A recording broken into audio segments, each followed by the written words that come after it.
back in the little room again.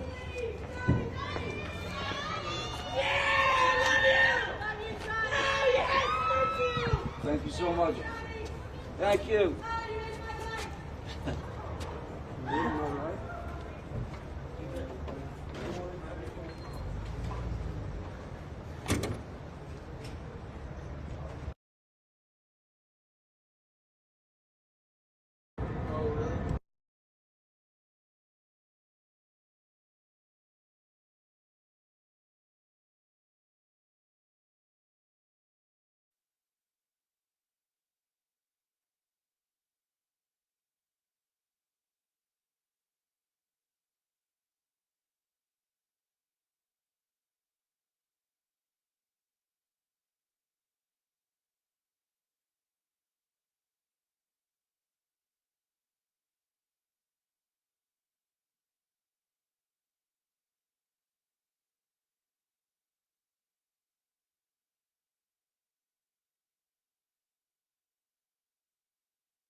Good morning. All right, do we have any preliminary matters before? Okay. Sure.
All right, are we ready for the jury then?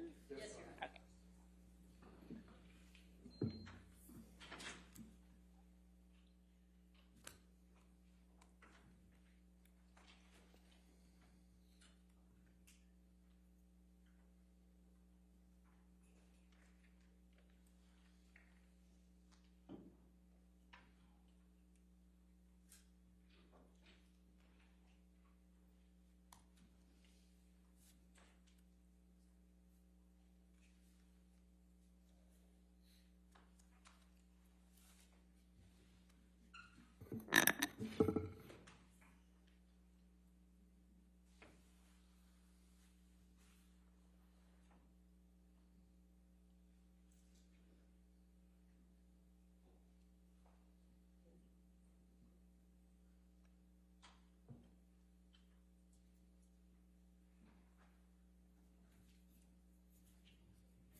morning, ladies and gentlemen. Please be seated.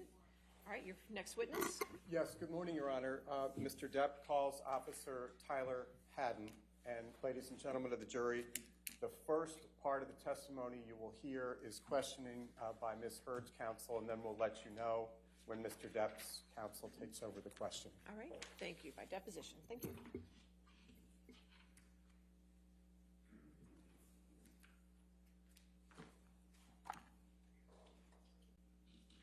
Please state your name and your business address. Tyler Haddon, 1546 West Martin Luther King Jr. Boulevard, Los Angeles, California. Sir, what is your occupation? I'm a police officer for the city of Los Angeles. And how long have you been a police officer with the city of Los Angeles? Approximately 5.5 years. Did you serve in any law enforcement capacity prior to coming to the LAPD? No. When you said approximately 5.5 years, do you recall approximately you started employment with the LAPD? Approximately November of 2015. Did you attend the police academy prior to November 2015, or did you attend it after you became employed by the LAPD Your in Honor, November of 2015? Could we turn I that began volume? the academy in 2015, that November. That volume's a little loud. Thank you. And how long were you with the academy? Approximately 6 months. And when did you start as a patrol officer with the LAPD? 6 months after November. Can you recall your date when you started patrol? I don't recall the exact date, no. And that would be end of May of 2016? Correct. And was the first training officer that you worked with on patrol Melissa Syons? Yes. Question, when did you first have body-worn video assigned to you? I'm not sure of the exact date. Approximately when? Approximately 3 months into working patrol. So maybe during the summertime. The summer of 2016? Correct. When you started working with Melissa Syons as your training officer, did Officer Syons have body-worn video? Not at the time I worked with her. How much training did you have on domestic violence while you were at the academy? I don't recall the exact amount of time. Approximately how much? 20 hours, approximately. Okay. So just to make sure that I understand, because we had a few disjointed questions and answers. So it was your understanding as of May 2016 that if you answered a call for domestic violence and there was evidence of a crime, even if the victim did not want to press charges, that you had to take a report. Is that correct? If there's evidence of a crime, yes. So your best recollection today is that you had been on patrol as a probationary officer somewhere between a week and 3 weeks before answering the May 21, 2016 domestic violence call at Eastern Columbia building. Is that correct? Correct.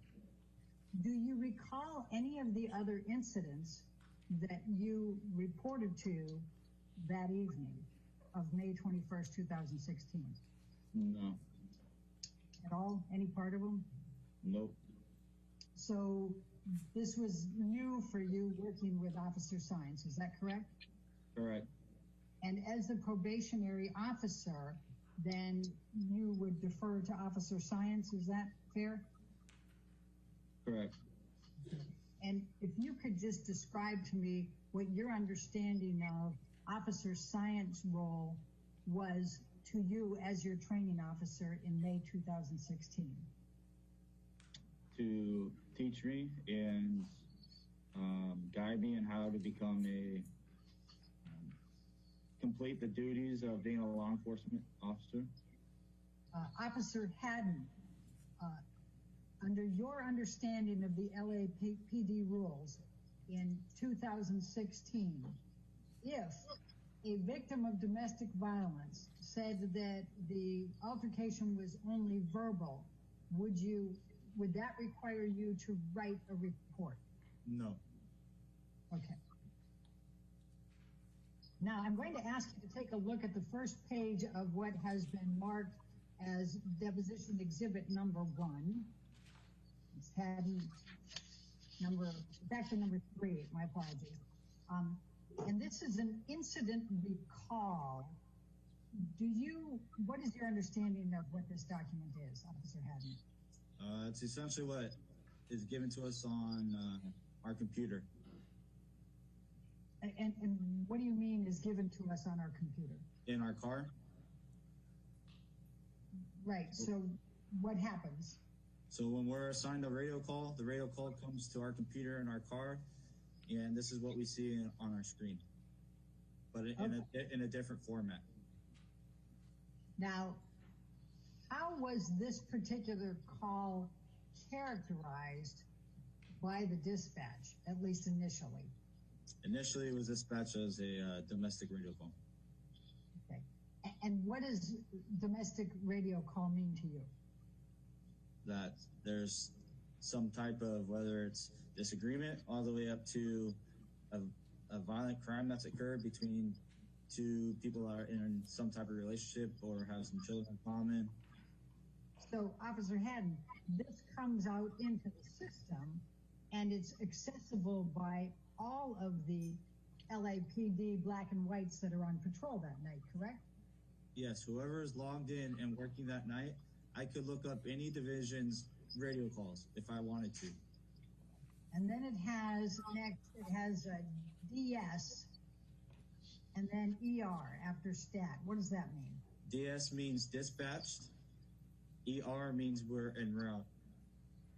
So at 8:46 and 37 seconds p.m., your vehicle was en route to 849 South Broadway, correct? Correct. Do you recall how far away you were? I do not recall. And then it says primary unit PD 1A1-W3. What is that? That's my call assignment. So the PD is police department. 1A1 is my car assignment. W3 means I work watch 3. Okay. Then we have at 20:57, which is 8:57 p.m., that is AS. What does that mean? At scene. Like we're there. All right. So you arrived at the scene at 8:57 p.m., correct? Correct. What did you do then? We walked to the location.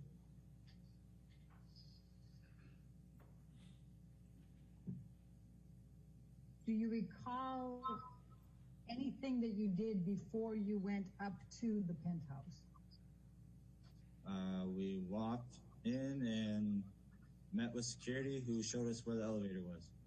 Did you do anything else? Not that I recall. But your best recollection is that you went in, you talked to security, and then you went on an elevator, is that right? Yes.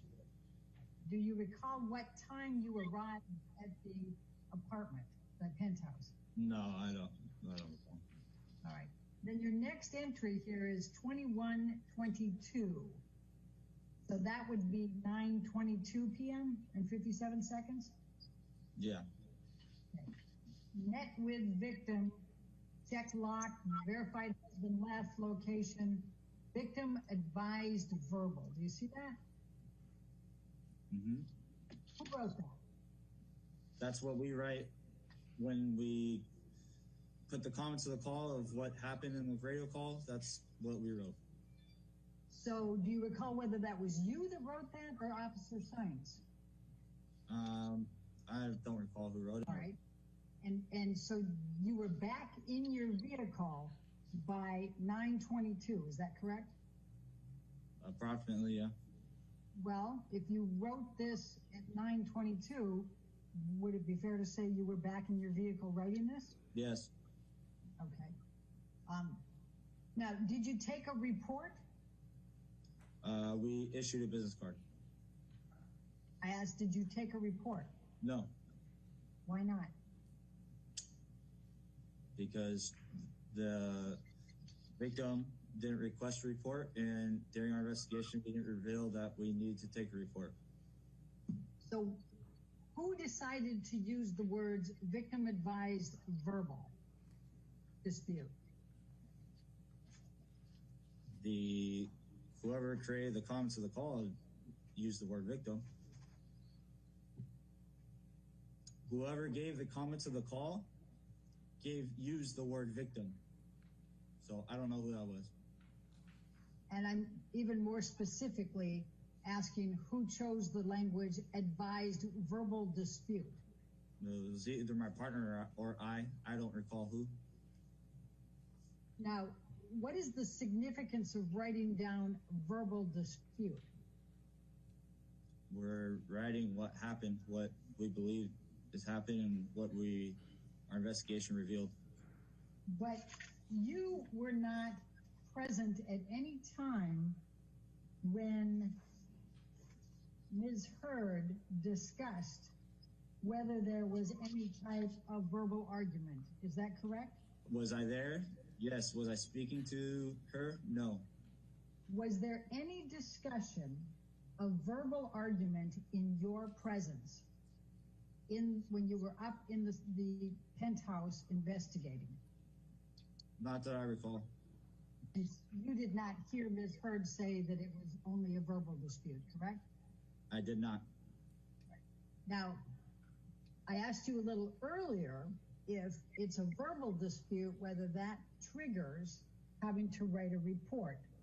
And you indicated that it does not. Am I accurately characterizing that? Correct. Okay. Now, here, in addition to the victim advised verbal dispute, says and refused to give any further information. You see that? Yes.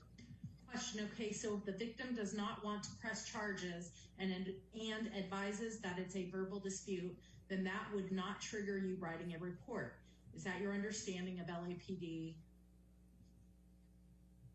Policies and procedures on domestic violence at that time. Correct. There were other circumstances that were also within this incident as well. What do you mean by that? During our investigation, we had other reasons to believe that this was true.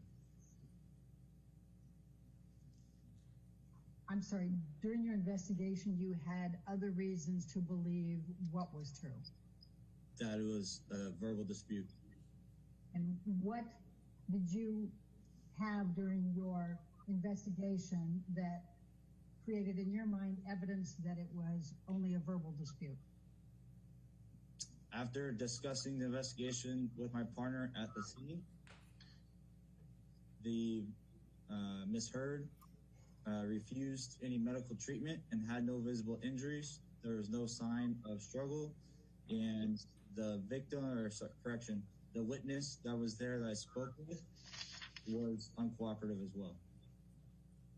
Anything else? At this time, that's all. Okay.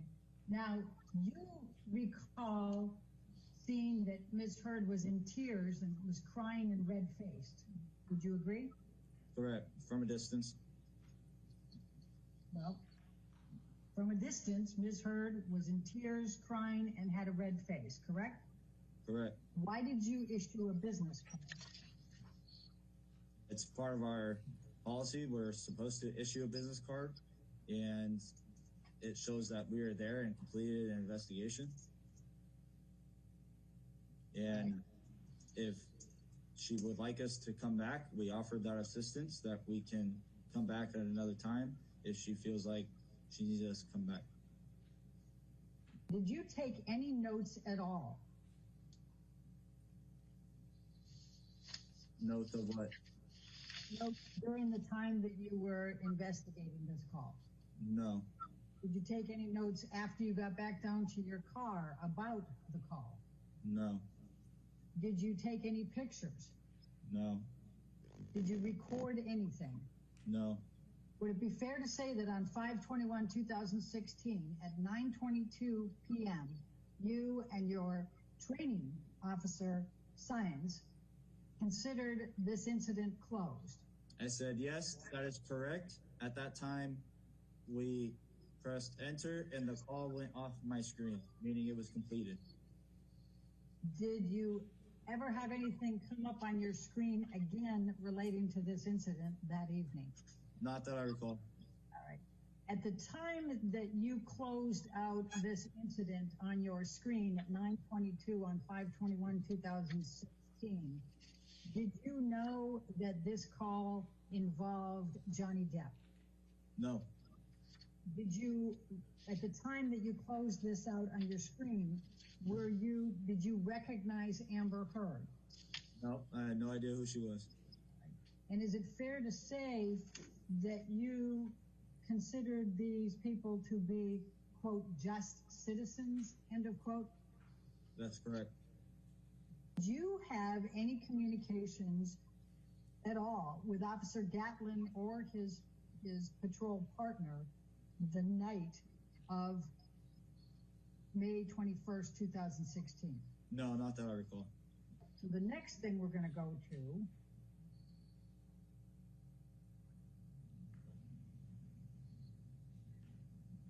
is the CAD summary, which is at page 12 of exhibit number 3. And this is a CAD summary report, and it also has the name DFAR report at the top, and it's for 5/21/2016, and says specifically Officers Haddon and Officer Sines. Do you see that? Yes. Typically, when you would arrive for your shift, was there a period of time that you would do things maybe at the precinct or whatever before you get into your vehicle and log on and go forward? Yes. All right. What typically would you do back in 2016?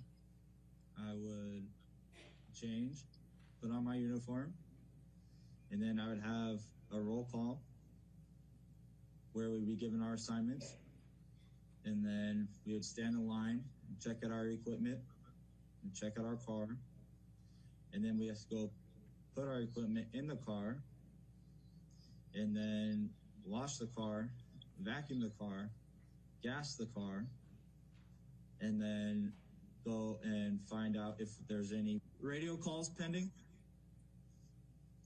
Okay. And so how long would it typically take for you to do all those things, from putting your uniform on through the time you start checking for radio calls? I'm not sure, approximately an hour. Right. How many police officers, patrol officers were part of that roll call? I don't know the exact number. I would say approximately 30. Okay. And when you said you had to stand in line to check out your equipment, was it all 30 of those patrol officers that would get in line and check out their equipment? Yes, and supervisors. Okay. And what equipment were you checking out that night? A shotgun, a less lethal shotgun, mics for our cameras inside the car, pouches for our mics, batteries for our radios, keys for the cars, taser. I think that's about it right now. Do you have a recollection of there being cameras inside your car back on May 21, 2016? Yes, I believe so. Now, when you arrived at the penthouse, you saw that there was a female holding and embracing Ms. Heard, correct? I believe it was when I was leaving the location, when we were getting ready to leave. Okay. Now, you believed that Ms. Heard was uncooperative because she was being emotional, crying, was refusing that she was hurt, and she didn't know initially whether she wanted to file a report or not, and then she didn't want to file a report, correct? Correct. Now, you said that Officer Science told you later that Ms. Heard called the number on the business card. Do you recall when Officer Science told you that Ms. Heard called the number on the card? No, I don't recall. Do you recall approximately how much time you spent at the penthouse speaking with either the mail or with Ms. Heard or looking at the premises that night? I don't recall right now. You recall roughly whether it was 15 minutes, a half hour, hour? I don't recall. I'm going to ask you to take a look at what has been marked as deposition exhibit number 17. I'll just scroll down so you can see that. Hold on. Do you recognize the person in this photo? I believe that's Ms. Heard. All right. Is this the same person you saw on the night of May 21st, 2016, when you arrived sometime after 9:04 p.m.? And do you recall seeing the red marks that are reflected on this exhibit number 17 on Ms. Heard? No, I was never this close to be able to examine her face. You were never close enough to Ms. Heard to be able to examine her face? Is that what you said? Correct. Okay. If you had seen this mark close enough to be able to see it, would you have believed you had an obligation to prepare a report? No, because I don't know what this is from.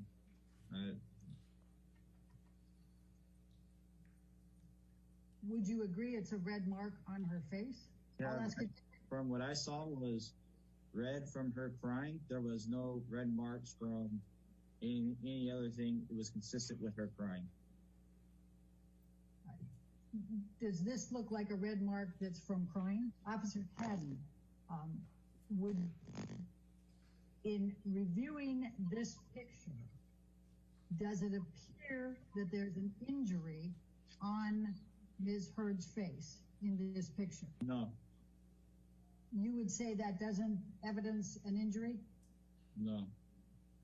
Why not? Because I don't see an injury. I'm going to show you what has been marked as deposition exhibit number 18. And do you recognize this carpeting? No.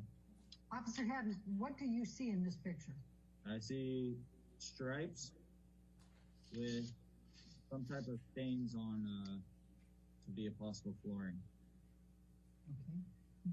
Do you have a recollection of seeing stains on the flooring outside of Ms. Heard's penthouse that night of May 21st, 2016? At this point, not that I recall. And when you say at this point, not that you can recall, what do you mean by that? It's 5 years ago. I don't remember. Officer Haddon, I'm going to show you what has been marked as Haddon exhibit number 19. Do you recognize the business card? Yes. And tell me what you can recall of that. Well, that's my handwriting, and those are our LAPD business cards. All right. The next thing on there is refuse report. Do you see that?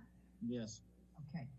Was it your understanding that Ms. Heard did not want to press charges?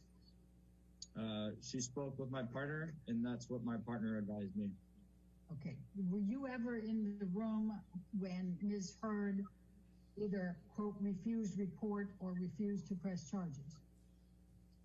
I believe we offered her one final chance before we gave her the business card if she needed medical treatment or a report, and she declined at that time, and that's when we issued this business card. And what did you mean by report?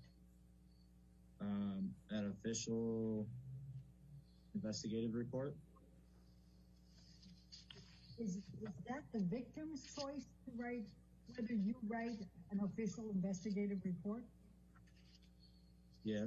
A citizen can ask for a report for anything, essentially, with LAPD. But do you have an obligation as an LAPD patrol officer to write a report if you see injuries or property damage? If there's evidence of a crime, yes. And when you say if there's evidence of a crime, would injuries and property damage constitute evidence of a crime? If there's evidence of a crime, yes. Okay. Is there something different about what you're saying than what I'm asking? Well, I'm trying to understand when I say if you see evidence of injuries and property damage, is that evidence of a crime in your mind? Yes, if the person didn't do it themselves. I mean, I can damage my own property and it's not a crime. Okay. Did you have any reason to believe that Amber Heard created any injuries to herself or to the property at the time you were there on May 21st, 2016? No, because I don't recall seeing any damaged property or her obtaining any injuries or having any visible injuries that I saw. Now, it says, advised can call at later time if changes mind. What, if any, discussion did you have with Officer Symes about what that meant? Well, that goes with what I said earlier was a citizen can make a report about anything at any time. It's called an investigative report or just an incident report. So if she wanted a report, then she would call us back and we'll take a report. But at that point, you have already written into your system that the victim advised verbal dispute only, correct? Correct. And you did not write a report or take pictures or create any kind of record, did you, of anything that transpired there? Just the business part.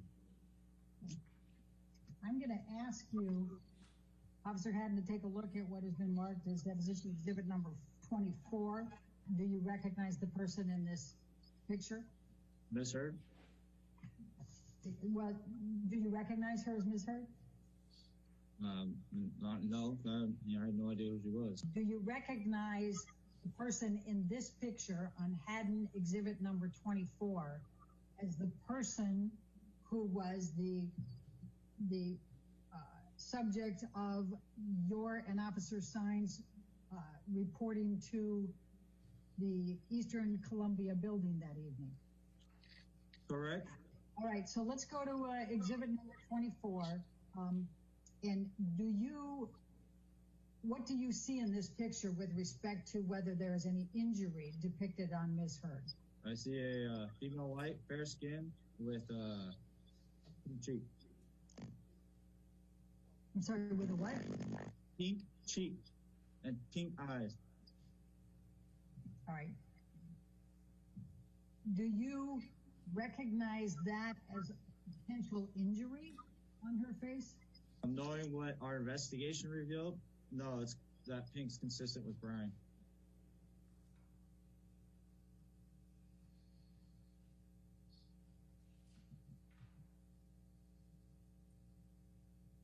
What do you mean by what your investigation revealed? That it was a verbal dispute. And she refused that she had any injury.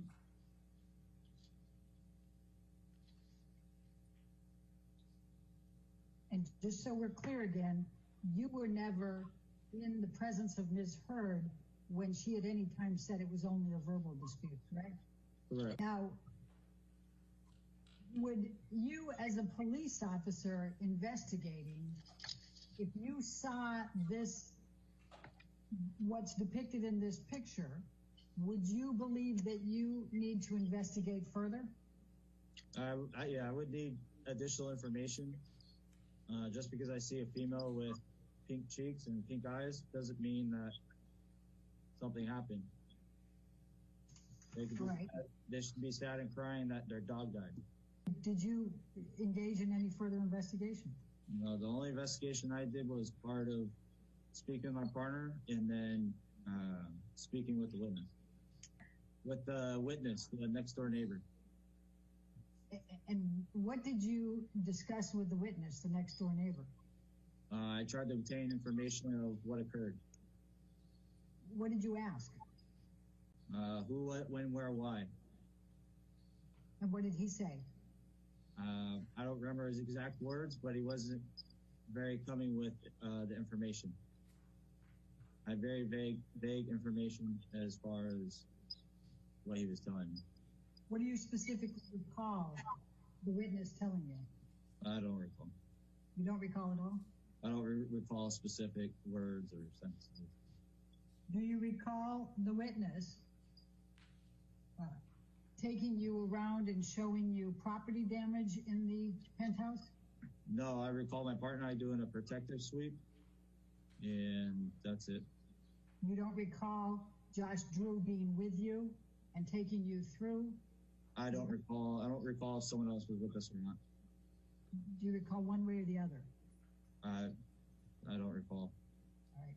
Now, you have a recollection of you and Officer Science going through the entire penthouse, is that correct? We did a protective sweep of the location that she was at. And tell me what you mean by protective sweep. We walked through the general housing area that she is at to make sure that there's no one else in it that shouldn't be there, or there's no one hurt.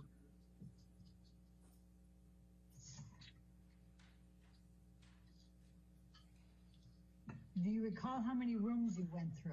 No, I don't. I'm going to ask you, the officer having to take a look at number 25. You recognize this as Ms. Heard? Yes.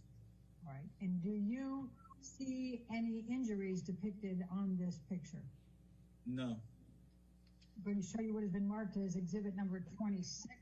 Do you recognize this as Ms. Heard? Yes. Okay. Do you see any injuries in this picture? No.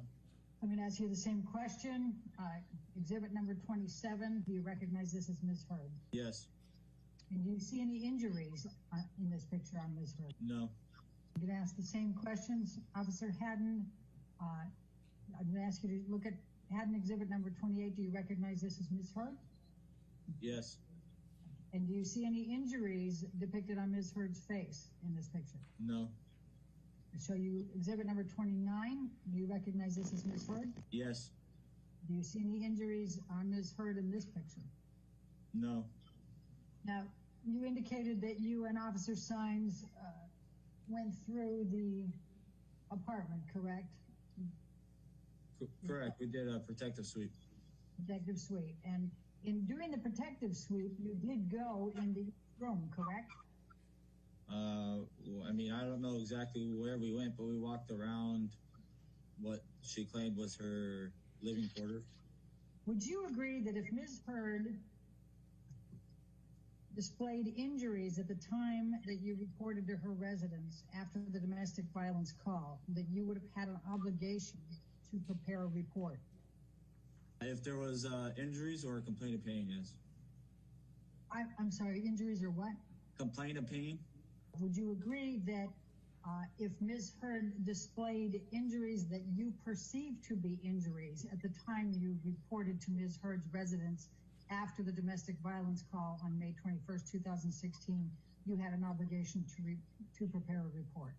If I perceived them to be injuries, then yes. Okay. Would you agree that if there was property damage present at the time you reported to Ms. Heard's residence after the domestic violence calls, you had an obligation to prepare a report? No, because if she's living there, that's her property, and she's being uncooperative and doesn't say that someone else did it or anyone else did it, then I have no other information to go off of. She could have broken it herself. Officer Haddon, did you provide any pamphlets to Ms. Heard, you or Officer Sines, relating to domestic violence? I personally did not. Do you know whether Officer Sines did? I don't know. And ladies and gentlemen, at this point, counsel for Mr. Depp takes over the questioning.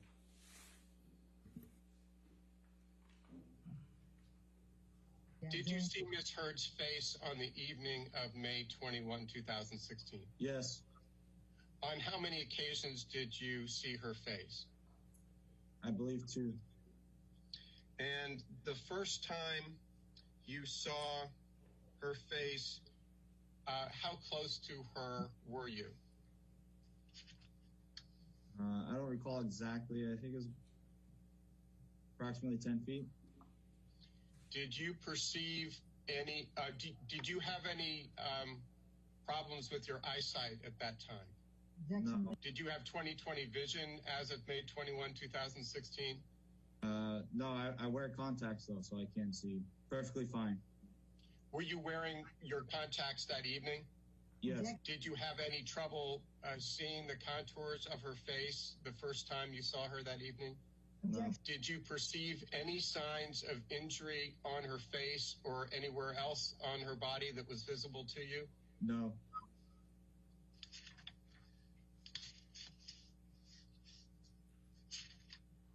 For how long a period did you view her face the first time you saw her that night?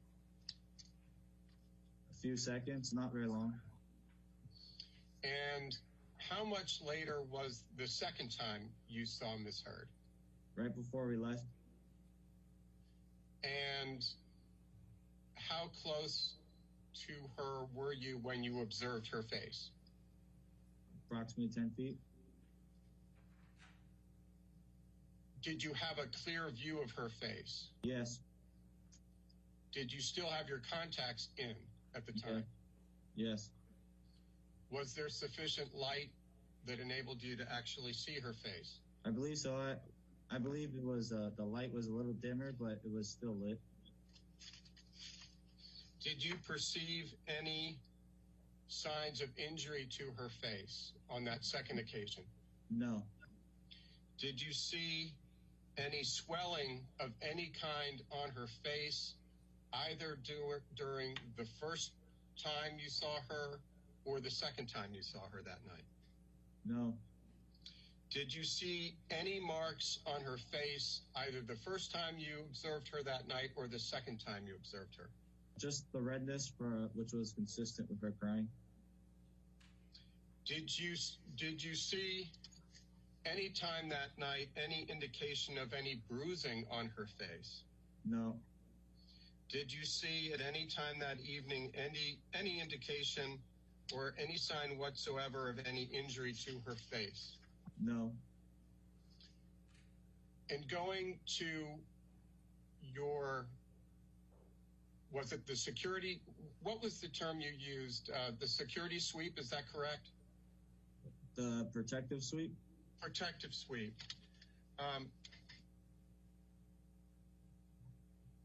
During your protective sweep, was your access barred to any part of the penthouse?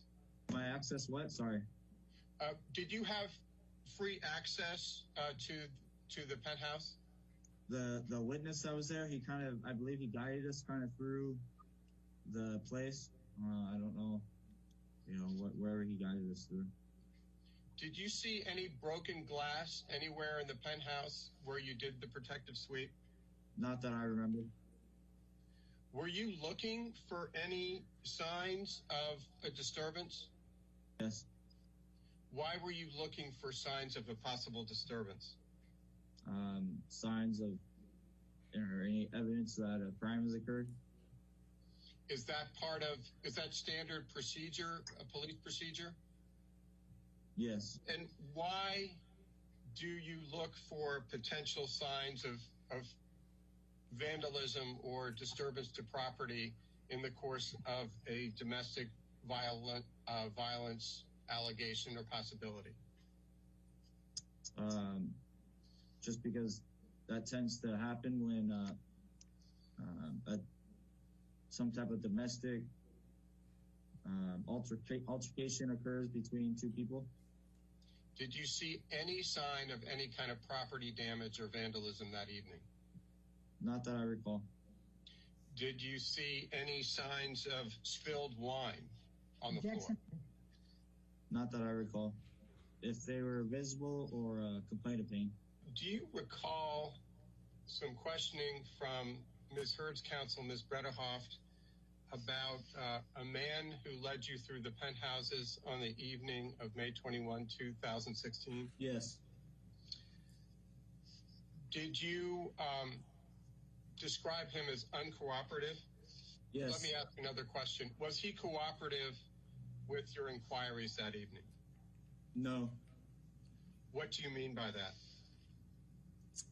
I attempted to gather information of who the husband was, and what occurred, and where he possibly went, so we could interview kind of all the different parties. And he wouldn't even give me a name of who the husband was. And how long did you interact with that person who in fact is Josh Drew? I'd say approximately 5 to 10 minutes. Did he report to you in words or substance that any domestic violence had occurred? I don't recall any exact verbiage he said. Did he report to you in words or substance any vandalism? No, not that I recall.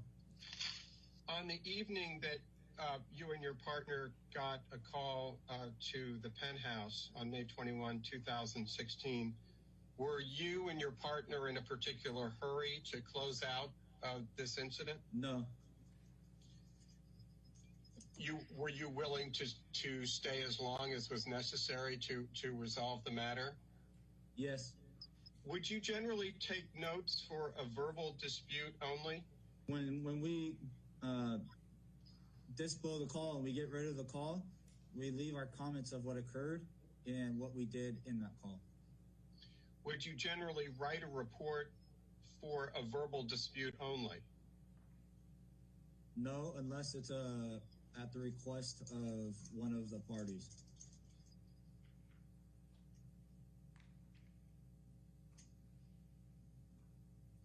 When you were typing in your computer to add text to a call, is it common to refer to the focus individual in the call as a victim, whether a crime has been committed or not? Yes, because that's how the call was broadcasted and created. Ladies and gentlemen, at this point, counsel for Ms. Heard completes the questioning. Now, there was another woman that was present as well, correct, that night? I believe so, yes. Do you remember testifying earlier that at the end she was holding and embracing Ms. Heard? Yeah, I believe she's sitting on the couch with her when we left. Did you interview that woman?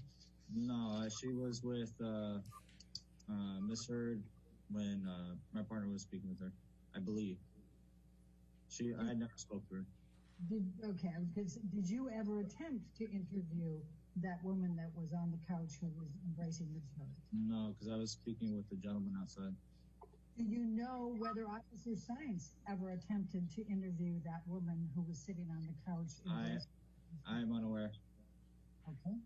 Now, let's go back to the description that you gave, and you responded again to it with Mr. Chu, that she was crying and had a red face, and you said the redness was consistent with crying. Do you recall that? Yes. Okay. Why was she crying? I don't know. That's a great question. I don't know why she was crying. Did you ask her? I personally did not, because my partner interviewed her. Then when you downloaded with your partner later, did you ask Officer Science why Amber Heard was crying? No, my partner never advised me. She spoke with her while I was speaking with the gentleman. Do you recall that you testified that there was another woman who was embracing Ms. Heard on the sofa at the end of your visit? Yes. Do you recall asking why she was embracing and holding Ms. Heard? Why did you not ask either the other woman or Ms. Heard why the woman was embracing and holding Ms. Heard? Why I did not is because we were trained in the academy to separate the parties and to try and attempt to build a rapport with the individual we're speaking with. Therefore, it was two females and my partner was female, so therefore my partner spoke with the female. Would it be fair to say you deferred to Officer Sines to conduct any type of investigation with both Ms. Heard and the other woman who was embracing her? I know my partner spoke with Ms. Heard. I am unaware. I cannot testify if she spoke with the other female. When you said you learned at the academy to divide up the parties, was it your understanding that parties meant the victim and the suspect? All parties. Do you know whether anyone made an attempt to divide up the woman from Ms. Heard, the woman that was embracing her? I'm unaware. Okay. Now, the redness that you said was on Ms. Heard's face when she was crying and emotional, could it also have been consistent with injury? I do not think so. I perceived it as redness from crying. Did you consider whether the redness on the face might be from something in addition to crying? No, I did not. And you had never met Ms. Heard before, correct? Never even seen her. And would it be fair to say that you don't know what Ms. Heard's, what her characteristics are for swelling, bruising, redness, correct? Correct. I'm going to ask you, Officer Haddon, to look at what has been marked as Haddon Exhibit number 8, and it's from the Office of the Chief of Police, and it's dated November 24, 2014, and the subject is Domestic Violence Supplemental Report, Form 15.40.02 revised. Do you see that? I do. This was provided to us by the LAPD in response to our document requests. Did you have an understanding that there was a domestic violence supplemental report form that was in place as of May 21st, 2016? Yes. I'm going to show you what is Exhibit number 9, and this is called Domestic Violence Supplemental Report. And it is something, is it your understanding that the police officer fills this out? Yes, we fill that out. Okay. Do you recall whether you had filled out this supplemental report at any time prior to May 21st, 2016? I don't recall. Now, if we look at the first column on the domestic violence supplemental report, it has a column that says victim. And then there are a number of descriptive words underneath with boxes. Do you see that? I do. All right. Now, the first one is shaking. What, if any, observations did you make of Ms. Heard shaking? No, I don't recall. All right. What, if any, observations did you make about Ms. Heard being unresponsive? The little time I dealt with her, yeah, she was unresponsive and crying. I'm sorry, I didn't catch the first part. She was unresponsive and crying, did you say? Yes. Okay. And I guess you've answered the third one here, that she was crying, correct? Yes. All right. And what, if any, observations did you make of whether Amber Heard was scared? I didn't. You didn't what? I did not observe. I'm sorry, are you finished with that answer? It sounded like it was a half. I just want to make sure you were. Yeah, I did not observe her being fearful.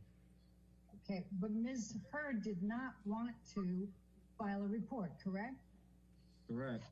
She did not want to press charges, correct? Correct. And she did not want to tell you the name of her husband, correct? I don't know, because I didn't talk to her. Well, do you recall testifying earlier that Ms. Heard was uncooperative? Yes, she was uncooperative with my partner. All right. And do you recall testifying that Ms. Heard was uncooperative because she was emotional, she was crying, she wasn't sure whether she wanted to file a report or not, and she was not, then she said she did not want to? Yes, that's what she had spoken with my partner about. Do you know why Ms. Heard did not want to file a report or did not want to press charges? No, I did not. Officer Haddon, I'm going to show you what has been marked as deposition exhibit number 10, and I'm going to have you look at it. It starts out with Field Notebook Divider Domestic Violence Laws, LAPD Form 18.30.02. And it has the date. This is date of January 31, 2010 at the bottom with the footnote. I'm going to just direct your attention here to case preparation, and this is relating to domestic violence laws. Case preparation says, note the complainant's emotional and physical condition. Do you see that? Yes. Okay. And then ensure all evidence is gathered and preserved, e.g. bloodied clothing, damaged bones, damaged property. You see that? Yes. Okay. Did you or Officer Sines provide any kind of notes relating to Ms. Heard's emotional and physical condition on May 21, 2016? No.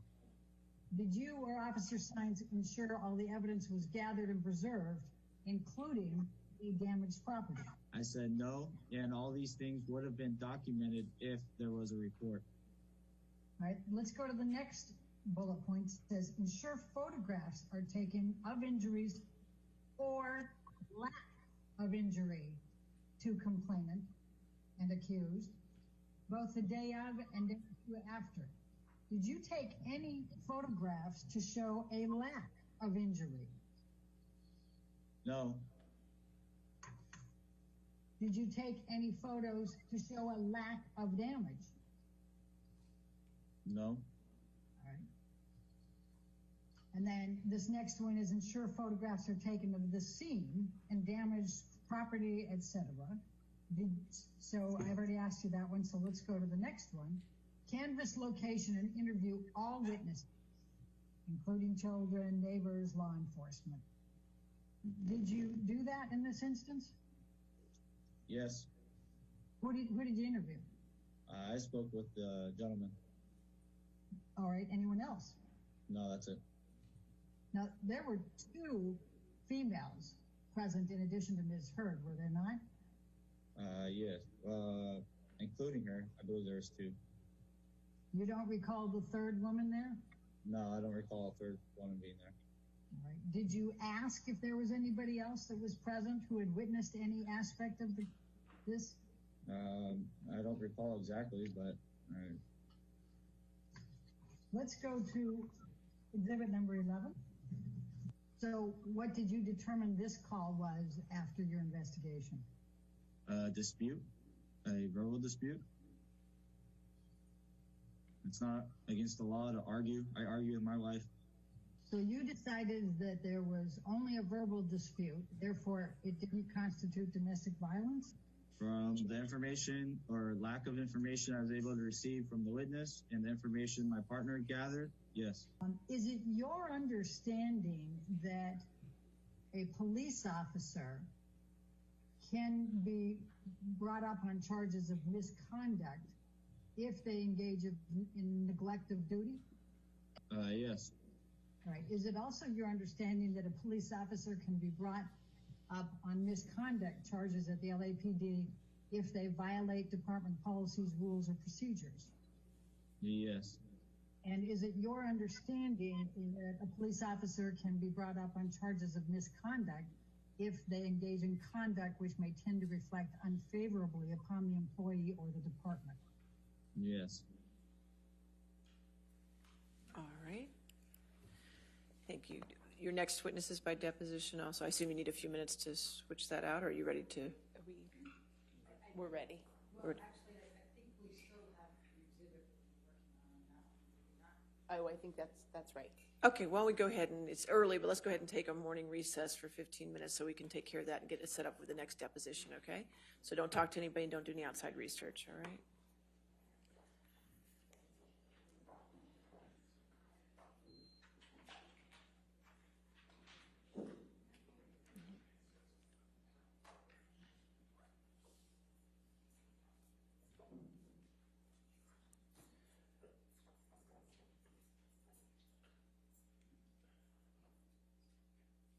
All right, which exhibit did you?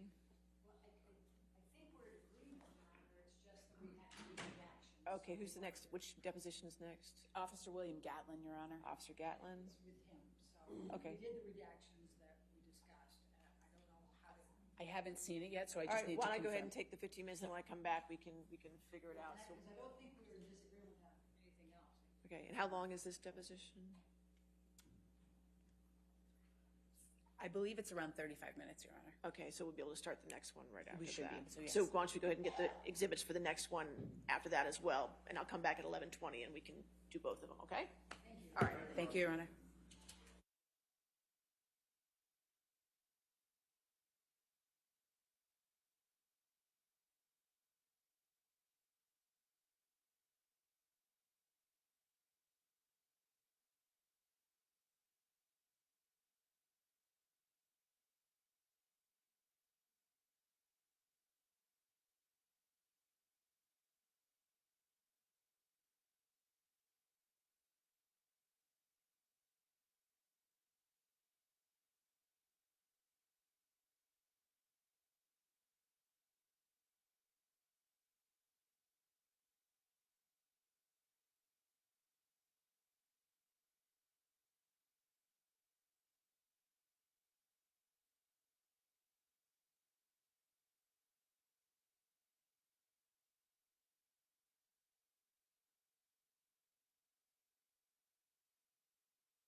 Which evidence do we have?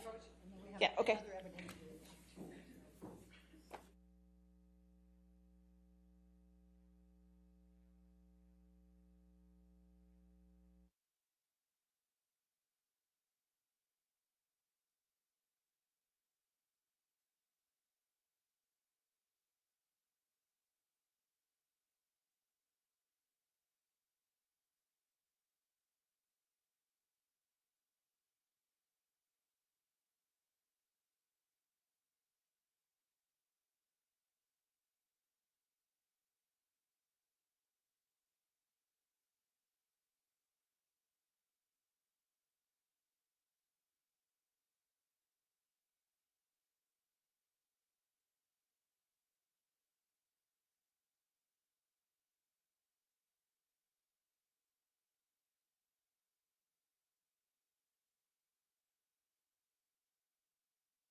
All right. Are we ready for the jury then? Yes. Okay. Yes, Your Honor.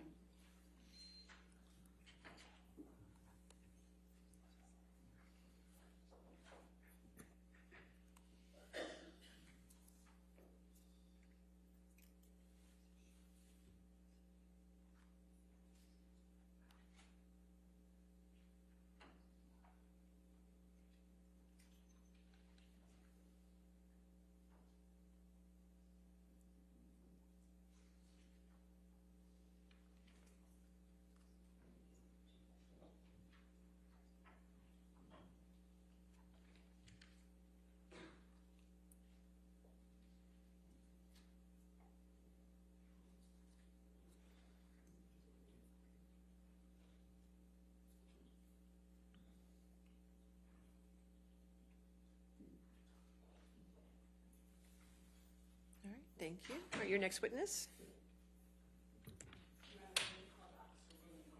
Okay. Officer Gatlin. Could you spell the last name for me and for the court reporter? Gatlin. Okay, thank you.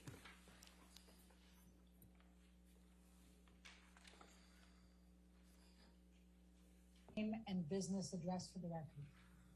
William Gatlin, business address 251 East 6th Street in Los Angeles, California, 90014.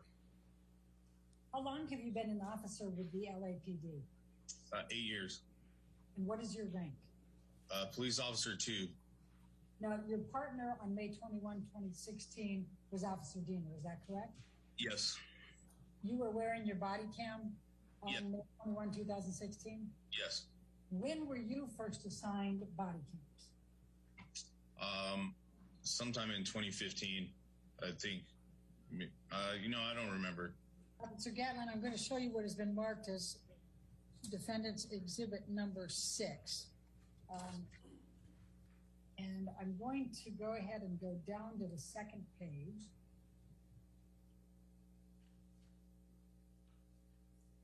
And this is the incident recall for you and Officer Diener for May 21, 2016, in connection with the call at the Eastern Columbia Building, 849 South Broadway. Now, Officer Diener indicated that he believed that he was driving that night. Is that your recollection as well? Yes. When Officer Diener is driving, what does that mean you're doing? It means I handle the computer. Based on the incident recall, when did you arrive at the scene, you and Officer Diener? We arrived at scene, it looks like at 22:24. And that is 10:24? Correct. So when you arrived, do you recall whether there were any other police officers that were on the scene? I do not believe there was. Do you recall whether there was any press on the scene? I do not believe there was. Do you recall whether there was any type of public gathering involved? No. Was it relatively quiet? From my recollection, yes. Did you see very many people in the lobby when you came through? Not that I remember. Okay. And then tell me what you recall of this incident once you got there and you were shown to the elevator. I remember we went up the elevator, exited the elevator, walked down the hallway till we found the unit number, knocked on the door, a male answered the door. And at that point, I really didn't know whether this guy is potentially the suspect, if this guy is involved in the altercation, or who this guy was. So we kind of talked to him for a second, and he advised us that the police had already been there. He had a business card from them. And we told him that we still needed to step inside to check on the subject or potential victim, just to make sure that she's okay and that this is indeed related to the previous incident and not a new incident where the suspect had potentially returned and caused there's another new issue at hand.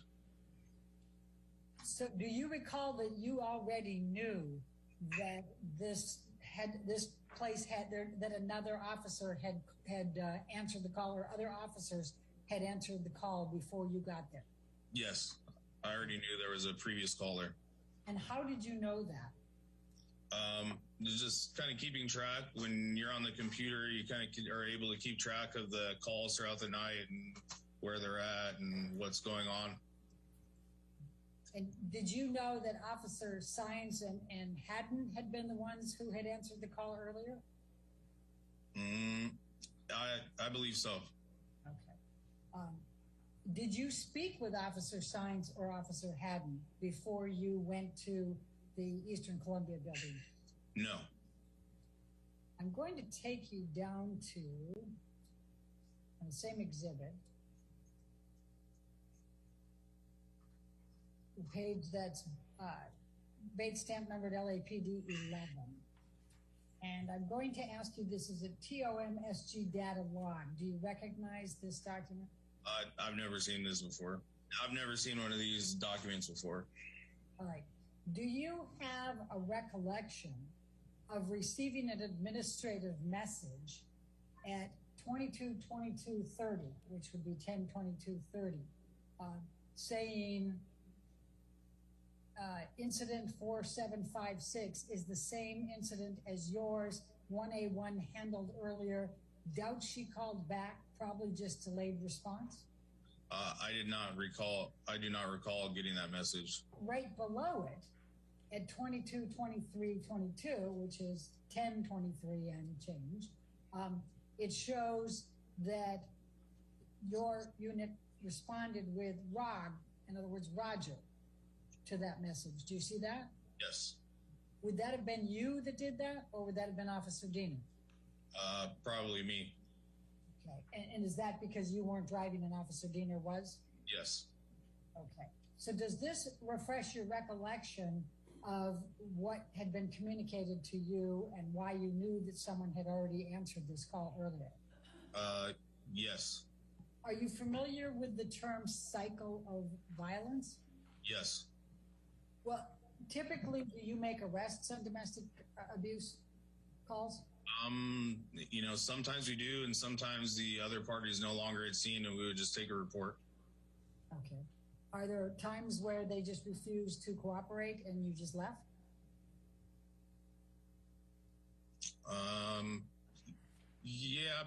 Yeah, there are times like that. You were going to say, but what? I guess like the totality of the circumstance based on just because someone's uncooperative doesn't automatically mean that we'll just leave. If we're, observe some kind of injuries, or if there's a third party witness that's cooperative, that could lean in, where even if the victim's uncooperative, that we would still take some sort of action. Now I'm going to ask you to turn to page 13 here. And this is the CAD summary report. What, if any, involvement did you have in this? I would be the one that kind of closes out the incidents on the computer. So the writings over to the right of the screen would be what I would type into the computer to close out the call. And so you would have typed in related to previous incident, verbal argument only, checked residence? Yes. Who told you that it was a verbal argument only? Based on the knowledge I had of the previous call, I'm able to see potentially how they closed out the call, and I could have seen it from there. So you could have gotten this from A1A. 1A1.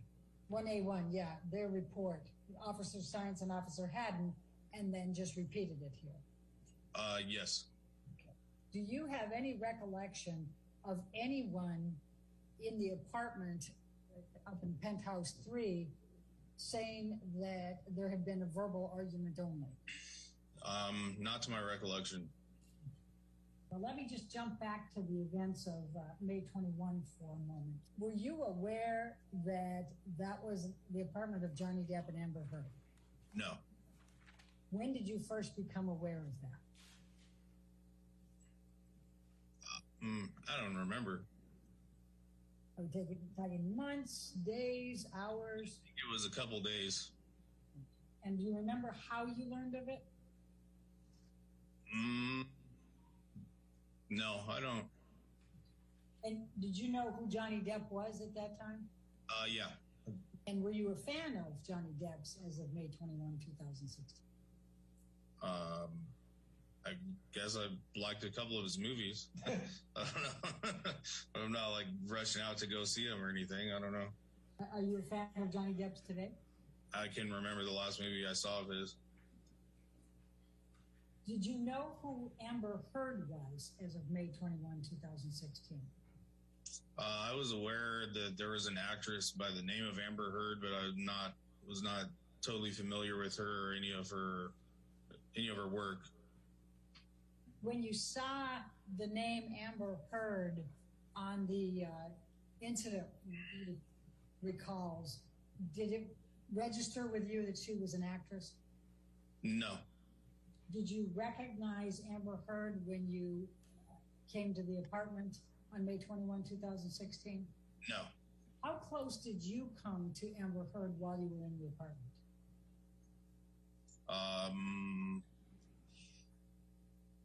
I'd have to say probably between 10 and 15 feet.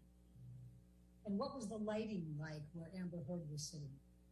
It's pretty dim. Did you ask to see Amber Heard's face in the light? No. Did you ask Amber Heard whether she had any injuries? No.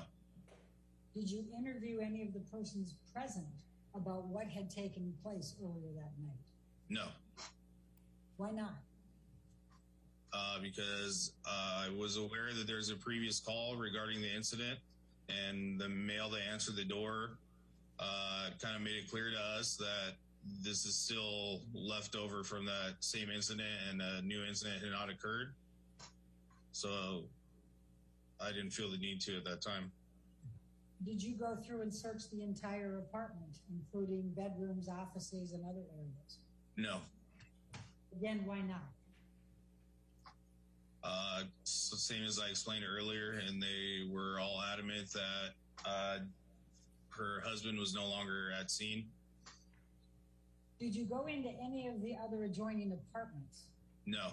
You asked where the husband was. Why did you ask where the husband was? Because in the comments of the call, it stated the husband and wife were arguing. Okay. And it was also a domestic violence. Yeah, it's a domestic violence call, and it wouldn't be uncommon for, the male to answer the door to tell us that he's not the husband, and later it turns out that he is. So, we kind of have to talk to the other party involved to make sure that that's not the male that's involved in the argument. Did any of the four people that were in the apartment identify Johnny Depp as that male? No. Was there any effort by any of the people in that apartment to get you to press charges or investigate further? No. Would you say the people were reluctant to even have you come into the apartment? It felt that way. And what occurred that made it feel like that to you? That they didn't want to they didn't want you in the apartment? Just the way that the male was acting to answer the door. And he kind of just said, "Oh, let me just go grab the business card from the previous call." And then even still, when we had went inside, it didn't seem like anybody was particularly eager to talk to us. I'm going to ask you to take a look at Exhibit 1, Defendant's Exhibit 1.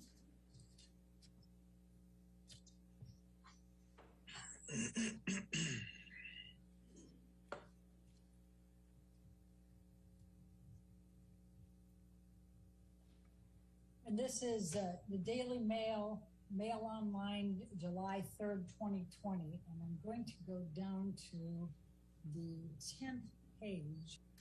What, if any, evidence did you observe when you went to the penthouse on May 21, 2016, that Amber Heard and her friends were attempting to concoct an abuse hoax to set up Johnny Depp to be accused of domestic violence? None that I can recall. What, if any, evidence did you see of Amber and her friends spilling wine and roughing the place up? None. And what, if any, evidence did you see that Amber and her friends had concocted and gotten their story straight and were relaying them to you when you arrived? None. Did Amber or her friends at any time while you were at the apartment on May 21, 2016, claim that Johnny Depp had committed domestic violence of Amber? Not to me, they didn't. Did you see them do that to Officer Diener? No. What, if any, efforts did Amber Heard make to come over and to show you any evidence of injuries? None. And what, if any, effort did Amber Heard or her friends make to try to show you any type of property damage? None. And what, if any, evidence do you have that Amber or her friends placed a second call to 911? I don't have any evidence that it was one of her friends. I just know that there was a second call placed. Well, actually, if I can recall, I think it said that her friend was on the phone with her and heard her arguing with her husband. Who said that? I believe that's what the incident recall said. Did you ever provide a sworn deposition saying that you saw no evidence of a crime at the penthouse before today? No. Are you aware of whether Officer Diener provided a sworn deposition saying he saw no evidence of a crime? He has not.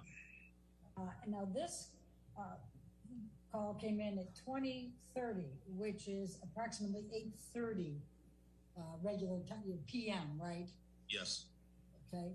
And then a little bit further down, just 7 minutes later, comes a duplicate call that appears to come from the New York Police Department.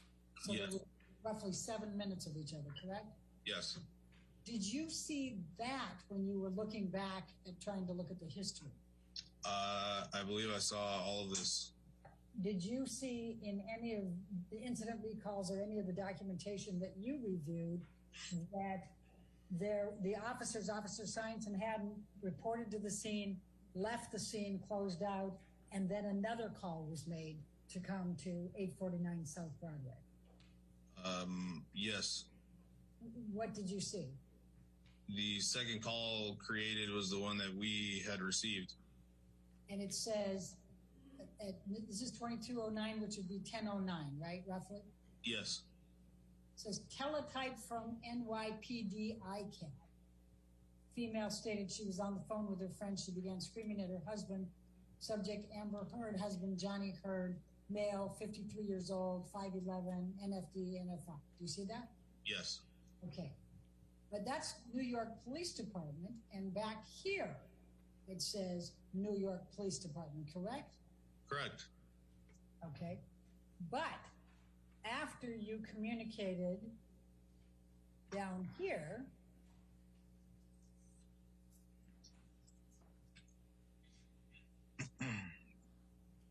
on the administrative text messages, and I'm now on LAPD 11, this is 2222, you now know it's the same incident as yours, and 1A1 handled earlier. Doubt she called back, probably just delayed response, correct? Yeah, this is just a message from another unit. So, I mean, just because they're basically just sending me a message that it's related, you know, it doesn't mean that it's exactly the same call. By the time you showed up at the door of Penthouse 3 at the Eastern Columbia building, you already knew that Officer Science had handled this call, and you were just double checking to make sure that the perpetrator wasn't there and that everybody was okay, correct? I was aware that Officer Science had handled a call at that location earlier, but it doesn't mean that I treat it as if it's handled already. We still have to get there and speak to them and make that determination that it's not a completely new incident. Okay. And you did that, right? Yes. And you put in the system for this call.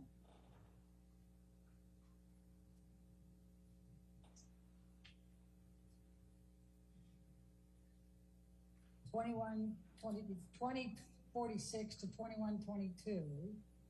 Met with Vic, checked location, verified husband left location. Victim advised verbal dispute and refused to give any further information. Actually, that was Haddon and Sons, right? That wasn't me. I didn't put that in. And then what you put in, that was why I couldn't find it. You put in 2217, and I'm sure you weren't there till 301, but we talked to Officer Deeds about that. You put in related to previous incident, verbal argument only, checked residence, correct? Yes. Okay. And your putting verbal argument only was based on what you had reviewed with Science and Haddon, correct? Yes. I'm going to show you what is marked as defendant's exhibit number 2, and it's a picture, it's a portion of a video clip from the ECB building, and it has 5/21/2016, and the time is 22/28/14. Do you recognize the person in this picture? Yes. And who is in this picture? Officer Diener. I'm going to ask you to take a look at defendant's exhibit number 3, and that's reflecting a video clip again, and it's dated 5/21/2016 and says 22/28/15. Do you recognize the person in this? Yeah, that's me and Officer Diener. I'm going to show you now the video cam footage. I've got the 2 from yours and from Officer Diener, so I'm going to go through and show those to you.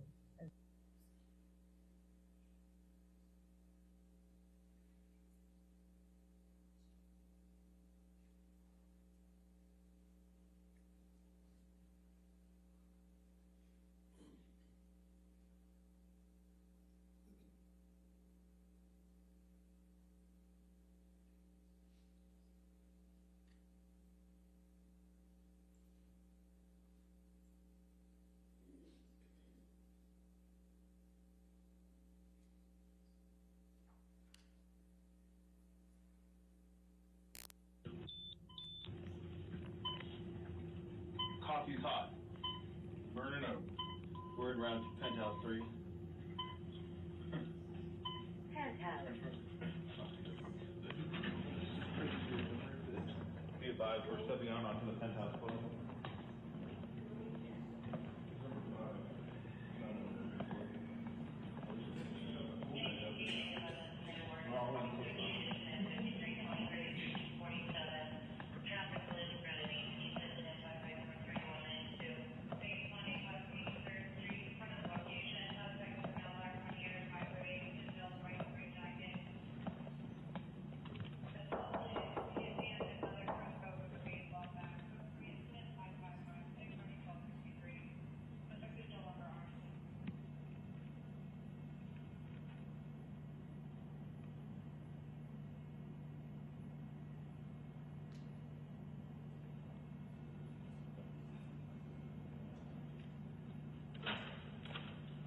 Hello. Officers, how you doing? Doing all right. You guys had somebody come out here earlier already? Yes, we did. Okay. I can't remember their names offhand. We have the card inside. Cyan, maybe? Yeah, we got another call. I don't know if it's related to the same call from earlier or if somebody called again. Probably. We just need to check. One of you guys know someone in New York or something? Yeah, she probably called twice. Okay. Yeah. You just talk to your wife or just make sure it's Oh, it's not my wife. okay. Whoever Different conversation. Oh, okay. Yeah. Well, whoever it is, you know, stuff out, we just gotta check on and make sure they're all good. I'll go get the business card from the cops. Yeah, I don't know. Just because we got another call and we came again, we still gotta make sure. Give me 1 second. Back up. Please, back up. Can we just, we'll just come in and just check. We just need to make sure everybody in here is okay and then we. I called twice. Yeah. I don't know if she called twice or whoever called, but we just got another notification. So we just need to come in and make sure that everybody's okay. They're all good? Nobody else is in here? No. Okay. The other officers came by and checked the apartment and the other apartment as well. Yeah. Okay.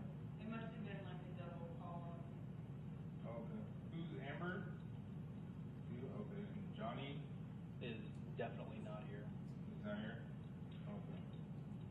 Left probably like 2 hours ago. Okay. Yeah. Alright, cool. Everything's all good then? Now it's yes. Alright. Thank you. Well, if you guys need anything else, just call us back. Okay, thank you very much. Yeah, have a good night.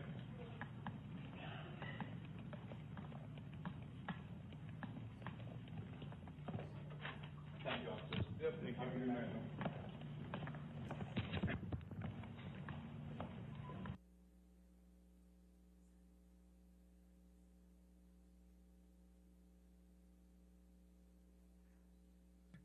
So this one is defendant's exhibit number 4.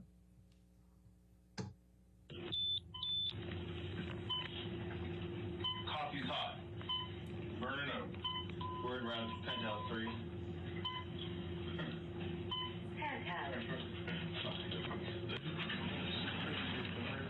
Before we go further, can you show you now you're putting verbatim and says 22, 28, 15. Do you recognize the person in this? Yeah, that's me and Officer Diener. I'm going to show you now the video cam footage. I've got the two from yours and from Officer Diener, so I'm going to go through and show those to you as we go. So this one is defendant's exhibit number 4.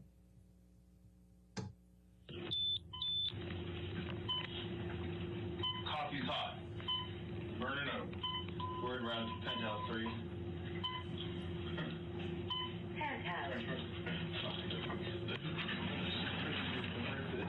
Be advised, we're stepping on onto the penthouse floor.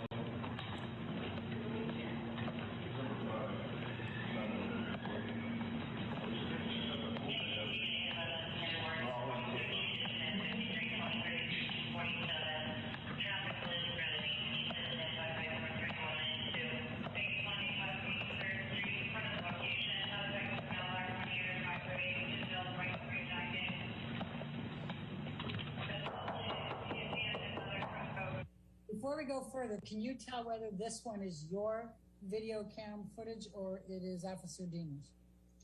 This appears to be Officer Diener's. And so that's you over here? Yes. Can you tell whether it's you or Officer Diener that's saying Officer Signs? I cannot tell. Okay. How did you know that it was Officer Signs who'd been there? Because I was aware which unit had responded to the call there, and I knew that she was working that unit. I don't know if it's related to the same call from earlier or if somebody called again. Probably. We just need to check. One of you guys know someone in New York or something? Yeah, she probably called twice. Okay. Yeah. You just talk to your wife just to make sure. No, it's not my wife. Okay. Whoever. Different conversation. Oh, okay. Yeah. Well, whoever it is, step out. We just gotta check on and make sure they're all good. I'll go get the business card from the cops. Yeah, I don't know. Just because we got another call and we came again, we still gotta make sure. Give me 1 second. Now, would you say, and I'll represent this as Josh Drew, and he's already provided testimony. Would you say that Josh Drew was discouraging you from even coming into the apartment or seeing Amber Heard? Yes. Yeah. I don't know if she called twice or whoever called, but we just got another notification. So It must have been today. we just need to come in and make sure that everybody's okay. Yeah, They're all good. Nobody else is in here. no. The other officers came by. All right. Officer Gatlin, can you tell which one of these people is doing the talking, of these 3 girls, women? I can't tell for certain, but it appears to me it's the girl in the middle. That's the one that's leaning forward with the white shirt. Do you know which one of these is Amber Heard? From this view, I can't tell. All right. Do you know what color hair the person that's the most forward, that's in the middle, has? I can't tell from this. Okay. Can you tell what color hair the woman, the furthest right is? It's in front. I can't tell. It looks like her head is in a shadow. Okay. Can you tell what color hair the person that's middle but in the back? No, same. Everything looks like the tops of their heads are in shadows. All right. And you believe that the one to the left is Amber Heard? No, I believe that that's the one that's doing most of the talking. I checked the apartment and the other apartment as well. Yeah. Okay. It must have been like a double call. Okay. Who's Amber? You? Okay. And Johnny is. Did you see anybody acknowledge that they identify themselves as Amber? It looks like it was the girl sitting furthest away from me, or furthest away from the camera. Okay. And how would you describe the lighting in there? Pretty dim and dark. You said earlier you thought you were 10 to 15 feet away. How much would you estimate now that you are looking at this on body cam? How far away are you from the three women? I would still say it's in that range. Did you get a clear look at any of these three women? I can't remember. And did you ask to have any of them come out into the lighting so that you could take a better look at them to see if potentially they might have injuries? No. What perception did you have about the level of cooperation of these four individuals with your answering this call?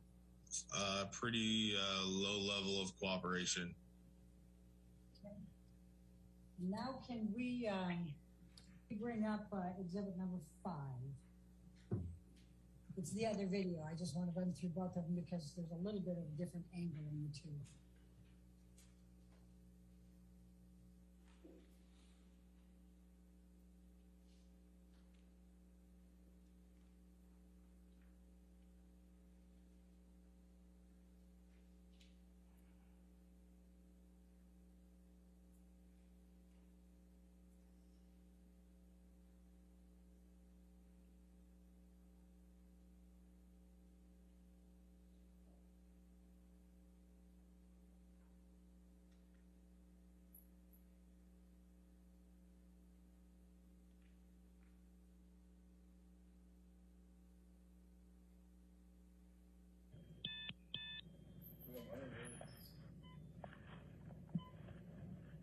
Talking hot.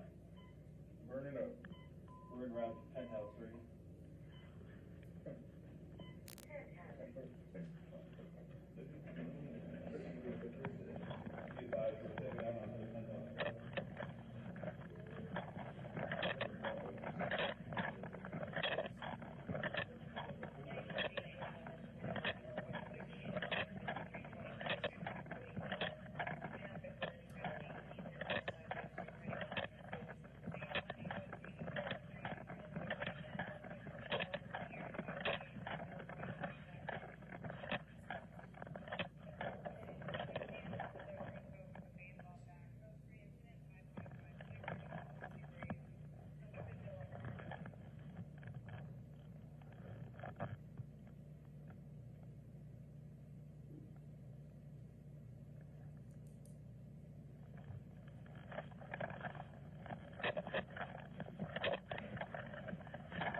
Come out here earlier? Yes, we did. Okay. I can't remember the names offhand. The card is Science, maybe?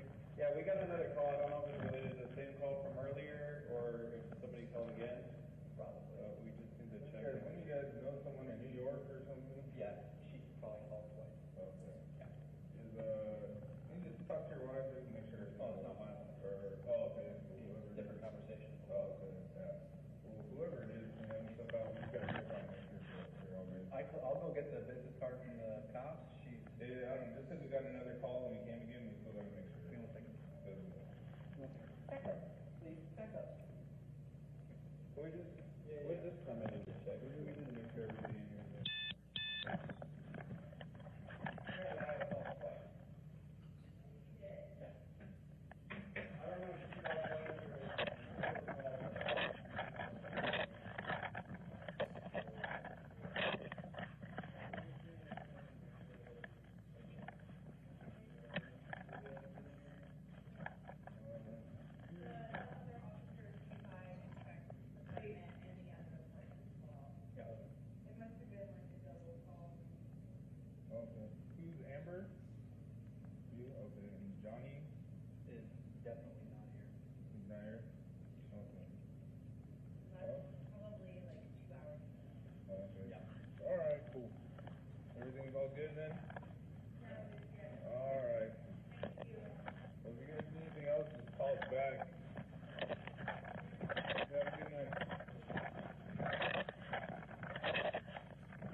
now showing you defendant's exhibit number 5.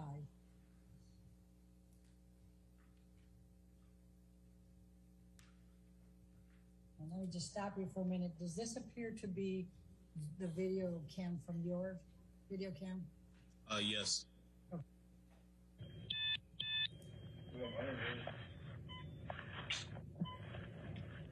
Talking hot. Burning up. We're in round 10 house 3.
Come out here earlier? Yes, we did. Okay. I can't remember the names offhand. Leave the card inside. Maybe. Yeah, we got another call. I don't know if it's related to the same call from earlier or if somebody called again. Probably. We just need to check. One of you guys know someone in New York or something? Yeah, she probably called twice. Okay. Yeah. Is you just talk to your wife just to make sure. Oh, it's not mine. Or okay. Different conversation. Oh, okay. Yeah. Well, whoever it is, stuff out. You guys can try to make sure you're all good. I'll go get the business card from the cops. Yeah, I don't know. Just because we got another call and we came again, we still got to make sure. We'll take it.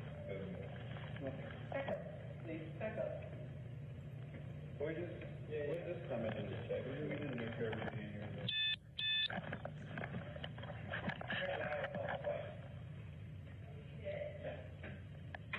I don't know if you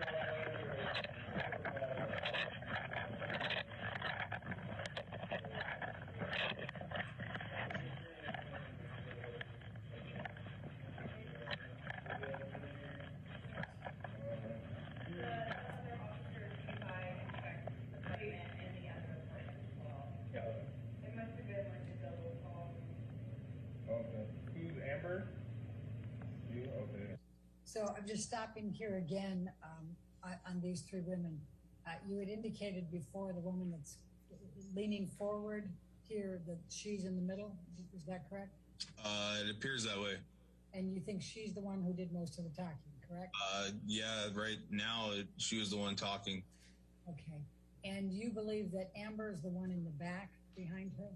Yes. Are you able to see the right side of Amber's face? From this camera view, it looks like she's kind of facing straight towards me. So I would have been able to see the right side of her face from there. Would you have been able to see it clearly? Due to the low lighting, probably not very clearly. Okay. Johnny Is definitely not here. is not here? Okay. Probably like 2 hours. Okay. All right, cool. While we're still there, can you tell how much hair Amber has covering the right side of her face in the pictures?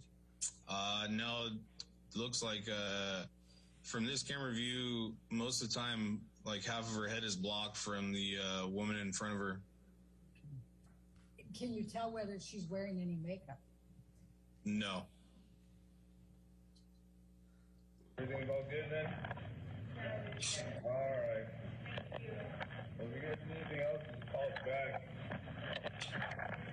Have a good night. Do you recall looking for any injuries in the faces of the 3 women? No.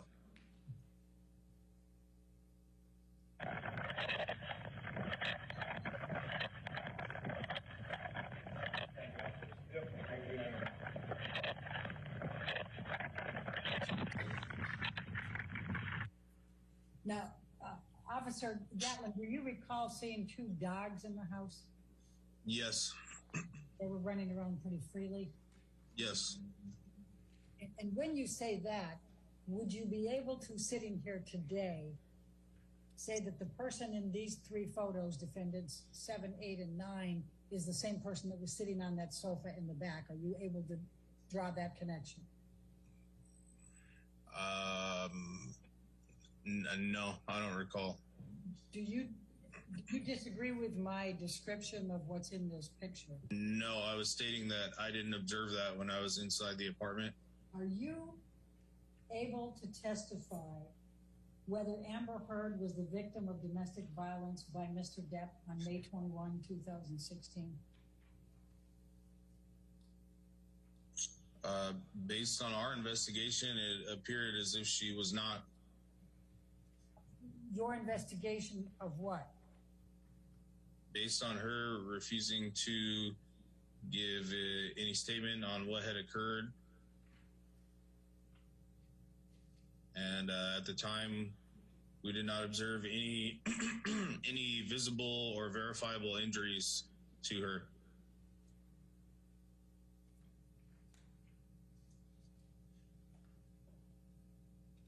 Anything else? Not that I can recall. Right. So did you interview any of the 3 other individuals in the apartment? No. Did you ask any of the individuals to give you a statement about what transpired? I believe the female that was sitting in the middle of the 3 told us that everything was fine and that the other officers had already conducted an investigation on the incident prior to our arrival. Did you ask that individual to give you a statement? Outside of that, no. Did you take that individual aside and try to interview her without the others present? No. Why not? As I just stated, everybody there had told us that the officers who had responded a couple hours before us had conducted the investigation, and this is our call is still stemming from that incident, and there had been no change in the circumstance since then. Do you know whether Officer Sines and Officer Haddon took any of the individuals aside and interviewed them? No. Did you at any point ask Amber Heard to come forward and examine her in the light to see if she had any injuries? No. Did you take a flashlight just to see if she had any visible injuries to her face or her body? No.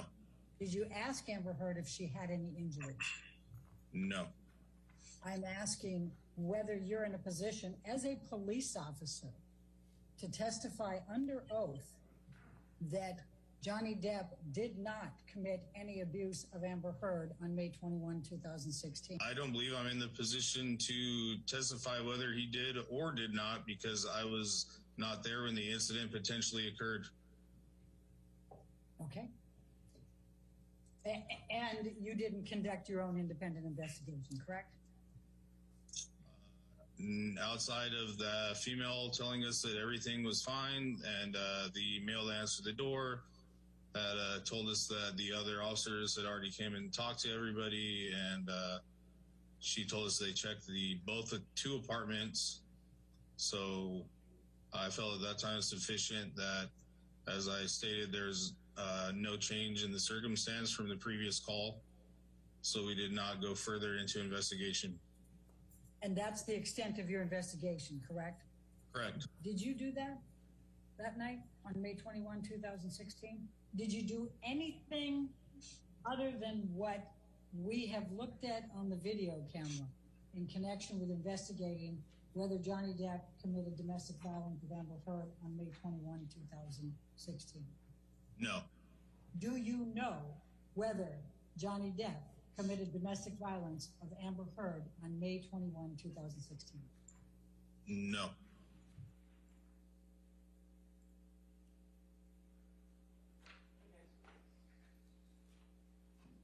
Sorry, your next witness? Alejandro Romero. Alejandro Romero.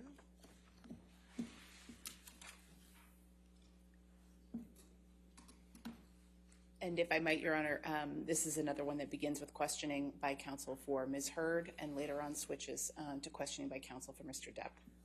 Okay, thank you.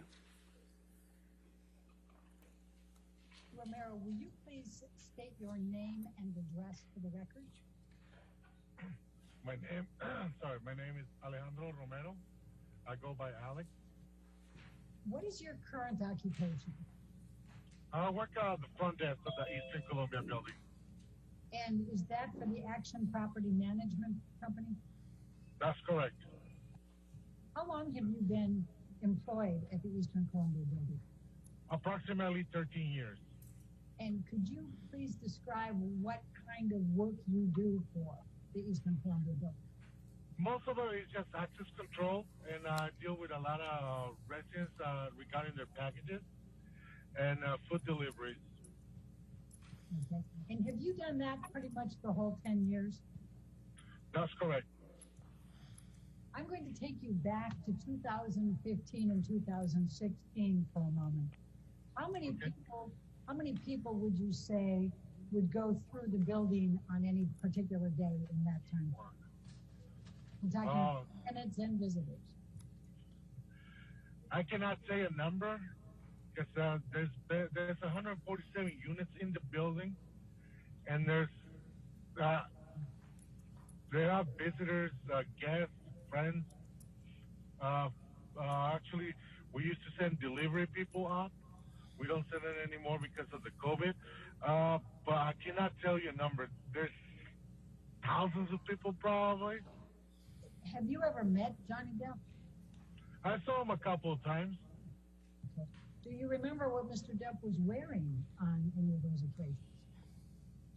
Nope. Do you remember what jewelry he had on? Nope. Do you remember what headgear he was wearing? If he was wearing a scarf or a hat? No. Do you remember whether Mr. Depp was wearing any makeup or eyeliner? On the nope, I don't remember. Nope. You couldn't tell me one way or the other, right? No. Do you know whether Mr. Depp had ever been physically violent with Amber Heard? And by this, I mean hitting, punching, throwing objects at her, kicking her, headbutting her. Do you know one way or the other whether Mr. Depp ever did that to Ms. Heard? Nope. Have you ever seen Mr. Depp slam things around or be angry? No, I have never seen him like that. I'm going to ask you some questions now about Amber Heard. When did you first meet Amber Heard? I believe she was passing on the lobby. I met her at the front desk. I interact more with her sister, Whitney, I believe that's her name, and her good friend, Rocky. And but Amber, I only see him like once in a while when she was sometimes used to get packages. Do you recall whether Ms. Heard became a resident sometime around March 2016? Don't remember. Could you tell me one way or the other? I just can't remember. Like I said, it's been so long, I just don't remember. And like, I know you guys sent me the papers to review, and I'm gonna be honest, I didn't want to review them because it's been so long. It's like, just don't want to deal with this anymore. Yes, I went through the witness statement, and it's everything that is written there. That's what I said. Okay. That was correct. That was accurate. Okay. That's why I signed it. So during the time between 2015 and 2016, how many times would you say total that you interacted with Amber Heard? For a whole year, I can give you a number. Because it could be like probably I probably saw Amber for 3 times in one day. Probably I'll see like 5 times, or probably I will never see him for a whole week. So I don't have there's never been a routine. Okay. How would you describe Amber Heard's interactions with you? Were they friendly? Would she smile at you? Would she talk with you? She was really friendly. She would always smile. but we never had like a interaction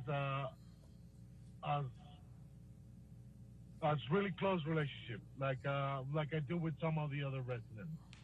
She never told me anything of her problems. She never stopped by and talked about her personal life. She never did that. They're asking you about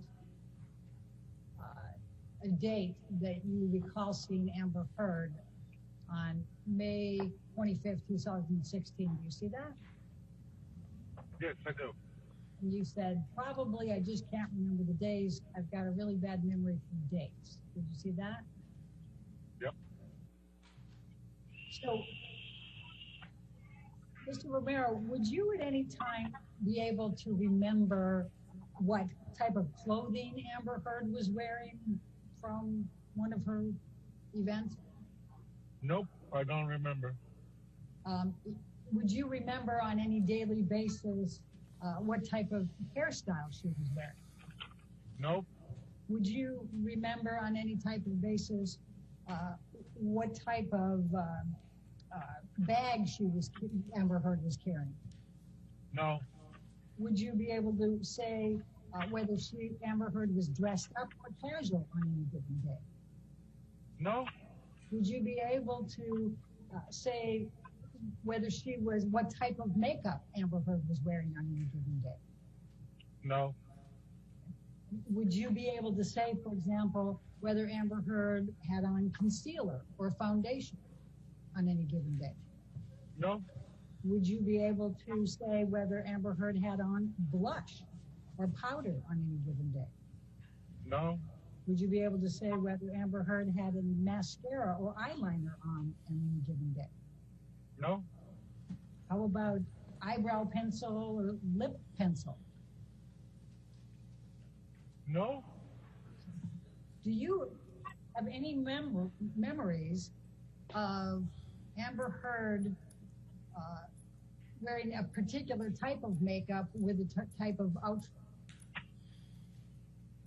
No.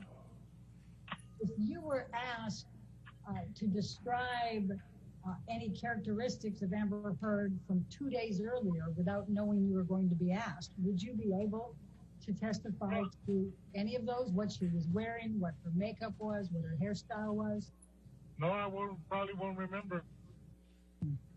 When is the first time that you recall anyone saying anything to you about the police being called at the EC building because of a domestic dispute between Mr. Depp and Amber Heard? Well, to answer your question, whatever happened, it happened on a Saturday. I don't work Saturdays. When I got there on Monday, they asked me, "Oh, you heard what happened?" And I said, "No, what happened?" So that's how I find out. Then I went to the cameras and see what was going on.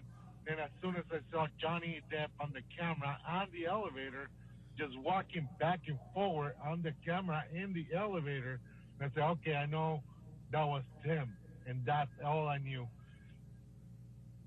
But I was not there on that Saturday when that happened. I believe that whatever that happened, they say it happened, and when they called the police, I believe it wasn't a Saturday, and I was not there. Okay. Do you recall who told you that on that Monday following the Saturday? Okay, Don, as a matter of fact, I think it was one of the residents that they approached to me, and they said there was a lot of noise because the person was working out on the gym that's next to the penthouse. They heard a bunch of noise, and that's it. And that's why I checked the camera and when I looked at the cameras and I saw Johnny, like I said, was just walking back and forward in the elevator. And I said, like, okay, all right, okay, no, I'll try to figure it out. And I didn't say anything more. I turned off the camera, and that's it. So the first part of that, somebody was working out and heard noise?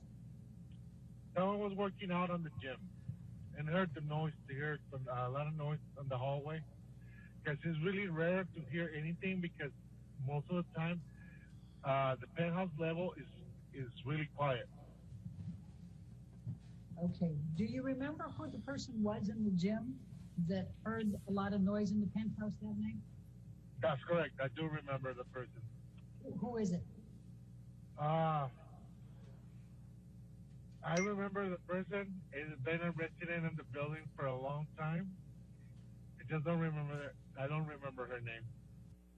And where is the gym in comparison to the penthouse that's owned by Mr. Depp? Like I said, Johnny Depp owns all the penthouse on below the clock. The gym of the Eastern Columbia building is just in front of one of the penthouses. You actually could see it through the window. You can see the gym through a window of the penthouse, or you can see the penthouse through a window of the gym? You could see the gym through one of the windows to the penthouse, and they have a patio that leads to the gym. Penthouse has a patio that leads to the gym. Okay. And this tenant, if you think of her name while you're, even if we're asking other questions, please let me know. This tenant, this is a resident there, right? That saw this? Yeah, I believe her name is Shauna. And so she told you she heard a lot of noise. That's correct. Did she describe anything, voices, any objects, anything like that? No, she just said it was a noise. Just noise. And she was just surprised because, like I said, it's always really quiet. Okay. And so she wanted to know what happened. And so you went to the video cameras to look at video. How did you know when to look for them? Because she got the time. She got the time that she was working out. That's what I figured out to track the time on the camera and look. And then when as soon as I saw, like I said, Johnny Depp walking back and forth in the elevator, I turned off the camera and I figured out, okay, this is what happened. I figured out, put one and two together, so I was okay. When you said you figured out what happened after you saw Johnny Depp in the elevator, what did you figure out had happened? I figured out that's why they call the cops, the police. Because why? Because of the noise that was on the penthouse level. Mr. Romero, I'm going to ask you to look at, this is a video clip marked as Romero Exhibit Number 8.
And it shows a date and time stamp near the bottom. Do you recognize this as the elevator at ECB building? That's correct. Mr. Romero, you're nodding. Is this the video that you remember looking at after Shauna told you that she heard the noise that night? That's correct.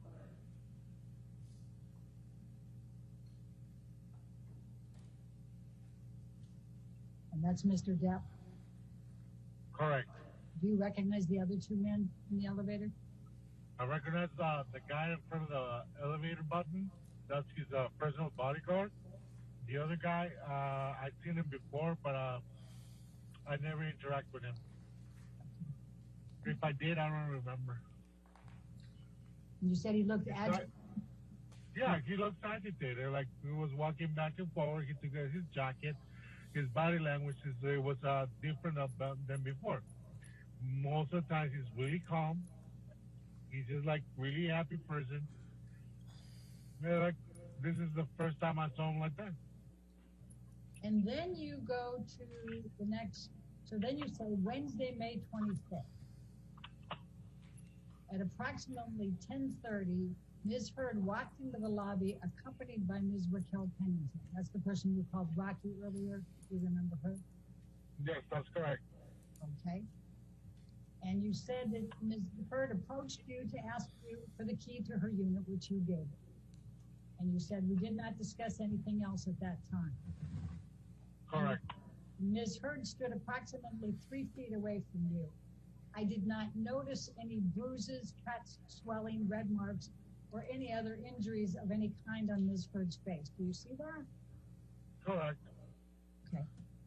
But you weren't looking for bruises, cuts, swelling, red marks, or any other injuries on Ms. Heard's face that night, were you? I was not looking for any marks or bruises or anything. But something like that, it will be really noticeable. But I guess, I was not looking. I was more focusing on what my job duties was, like getting the key. And also I gave them the key and they were talking about, I told her, you know what, your dog, I was talking with Raquel because her dog got out of her unit. And that was one of my concerns. I would tell her, you know what, I saw your dog was outside. You didn't want me to get too close to it. So it's still out there. On the penthouse area, the dog will be fine because it's not, like I said, it's always really quiet. And Mr. Depp owns everything up there, so it'll be fine. So that was one of my concerns. That was my job. I was just taking care of that. I was not trying to say, oh, let me see your face. No. So, and that's where I'm going to follow up. Do you remember what Ms. Heard was wearing that night? No. Do you remember whether she was dressed up? No. Do you remember where she was coming from, that she was coming home at 10:30 at night with Ms. Pennington? No, I don't remember. They didn't mention to me. She was on the phone. She was with Raquel in front of me. We were talking about it, and then she left to the lobby where she was still on the phone. So I was focusing more on Raquel because I was telling about her dog. Okay. Do you remember what hairstyle Ms. Heard had that night? No. Do you know what type of makeup Amber Heard was wearing that night? No. Can you tell me whether she was wearing concealer or foundation? No. Could you tell me whether she was wearing blush? No. Could you tell me whether she was wearing any kind of eye makeup? No. So who wrote the sentence, I did not notice any bruises, cuts, swelling, red marks, or any other injuries of any kind in Ms. Heard's face? I'm pretty sure if I would have seen something like that, I would have said something.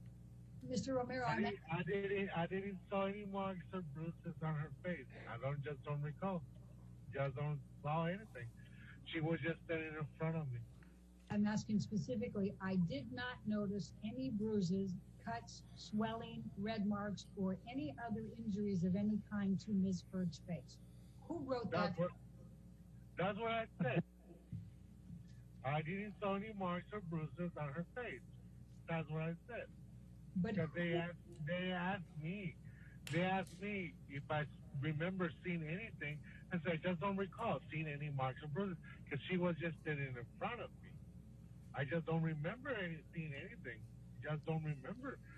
If it would have been so obvious, like someone had like a black eye, I would have like, whoa, I would have seen that bruises. But you don't know whether she was wearing makeup to cover it, do you? No, I don't. No, she was wearing any makeup there to cover it, probably. You know, the probably would cover any bruise, but you cannot cover the swelling. Were you looking for swelling? No, like I said, I was not looking for anything. In fact, you were spending more time talking to Rocky about her dog, were you not? That's correct, but I gotta have it. When I'm talking to someone, I look into their eyes. And when I was talking to Amber and Rocky, I always look into their eyes. Okay. And I wouldn't notice like any swelling or bruise. Like I said, I would notice. Is it fair to say, Mr. Romero, that you can't say that Amber Heard had injuries or did not have injuries that day on the 25th? I don't remember. Okay. And like I said, I would probably remember the swelling, but I didn't saw anything. I just don't remember. And you don't remember seeing anything, right? But do you remember even looking? I remember. I'm really sorry, but I remember. I gotta tell the whole story how they got there. Before they went and get the keys. They come down. They say somebody tried to get into my unit. There's scratches on my door. And like, I'm really sorry, but who will think it's gonna get into your unit because it saw some scratches on the door, like 4 inches above the door, because the dog was scratching the door, was trying to get in, and they thought about someone trying to break into their unit. I said, in my head, I was like, you think someone's trying to get into your unit? There's scratches like 4 inches above the floor on your door. That was the dog trying to get into the unit. And they were so afraid. Oh, somebody's trying to get into my unit. They're like, oh, come on, really? And I actually, when they asked me to go inside the unit just to check room by room to make sure no one was there. So I did that. It's part of my job, make sure they're safe, but I didn't understand why they want me to do that. Like, I don't know.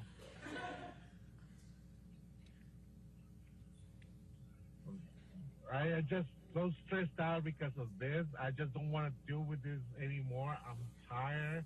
I don't want to deal with this court case. Everybody got problems, and I don't want to deal with this no more. Okay. I don't want to put this with any more words. The interaction you just testified about with Amber Heard and Rocky Pennington, and talking about the dog and going up and checking out the penthouse, none of that was on video footage, correct? That's correct. We don't have cameras in the videos. We don't have cameras at the hallway. We don't have cameras on the hallway. I'm going to show you what has been marked as Romero Exhibit Number 1. It's a deposition that was taken of you on July 19, 2016. Now that's approximately 2 months after the May 21, 2016 incident. Do you recall giving that deposition? 16, probably I did. I just don't remember. Okay. I'm going to take you to page 35.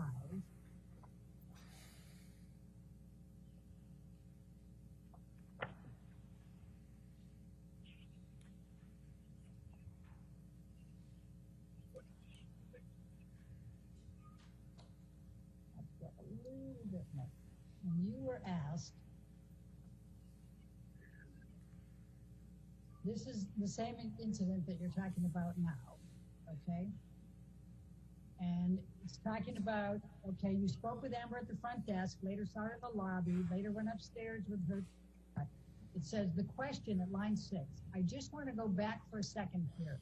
You said several times in answer to my questions that you didn't recall seeing any marks on Amber's face. When you say you didn't recall seeing any of those marks, did you mean that you didn't see any marks on her face? And your answer then was, I say that because when I saw Amber, I was not looking to see anything on her face. I was not looking to see anything. Do you recall giving that testimony under oath back at that time, 2 months after the incident? Yes, I remember, because like I said, I always make eye contact with someone that I'm talking to, but I'm not looking to find something like oh, your makeup is wrong, you haven't have changed your eyebrows, or your eyelashes are not even, or I'm not looking for anything. I'm just looking at their eyes, and I'm not looking for anything else. But if I see something, I will probably will remember. If you saw something, right? Yeah, I would have probably would see, like if she had a swollen, like if she was wearing makeup, probably would have been seeing the swollen. I probably would remember that. But I was not looking for anything. I was like, oh, you know. How swollen was Amber on the 25th of May? How swollen was her cheek? Well, according to the pictures I've been seeing right now that you're showing me, it was pretty swollen. I probably will remember that. How many days later did you see her from that swelling?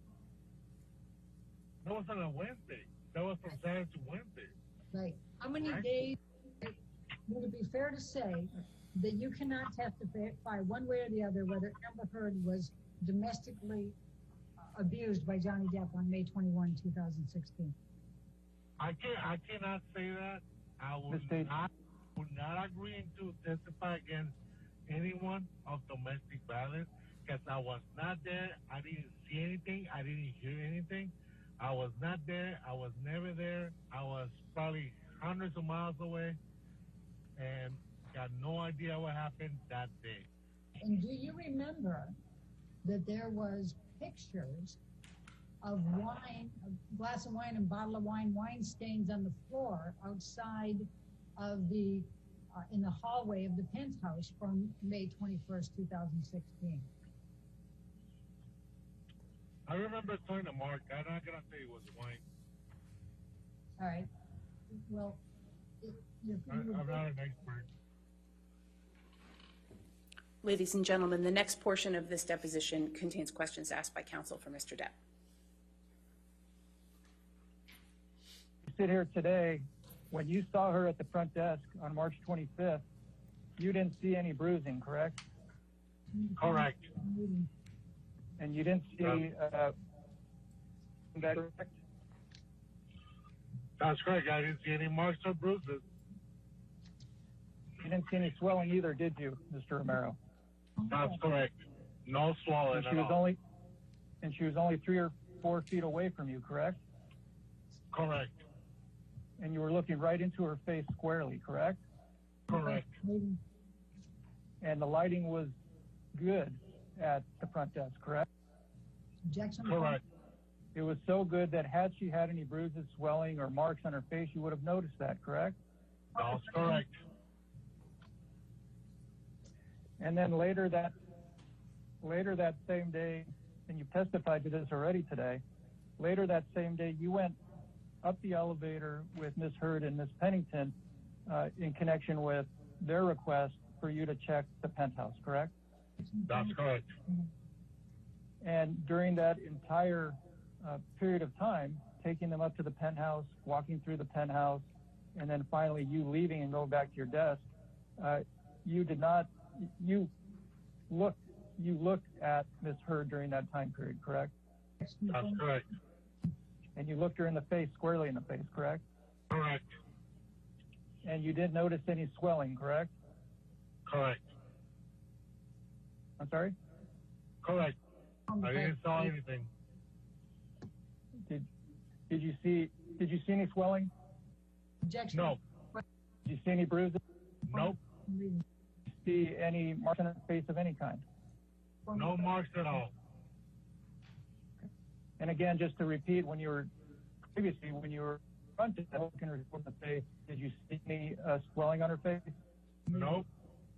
See any bruises on her? Nope. Did you see any marks of any kind on her face? No marks at all.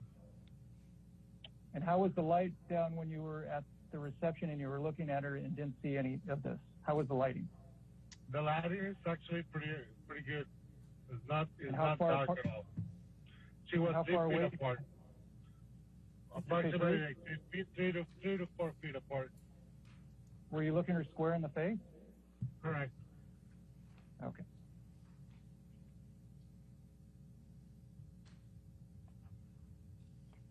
And when you were up in the penthouse and you were looking her square in the face, how far apart were you from her then?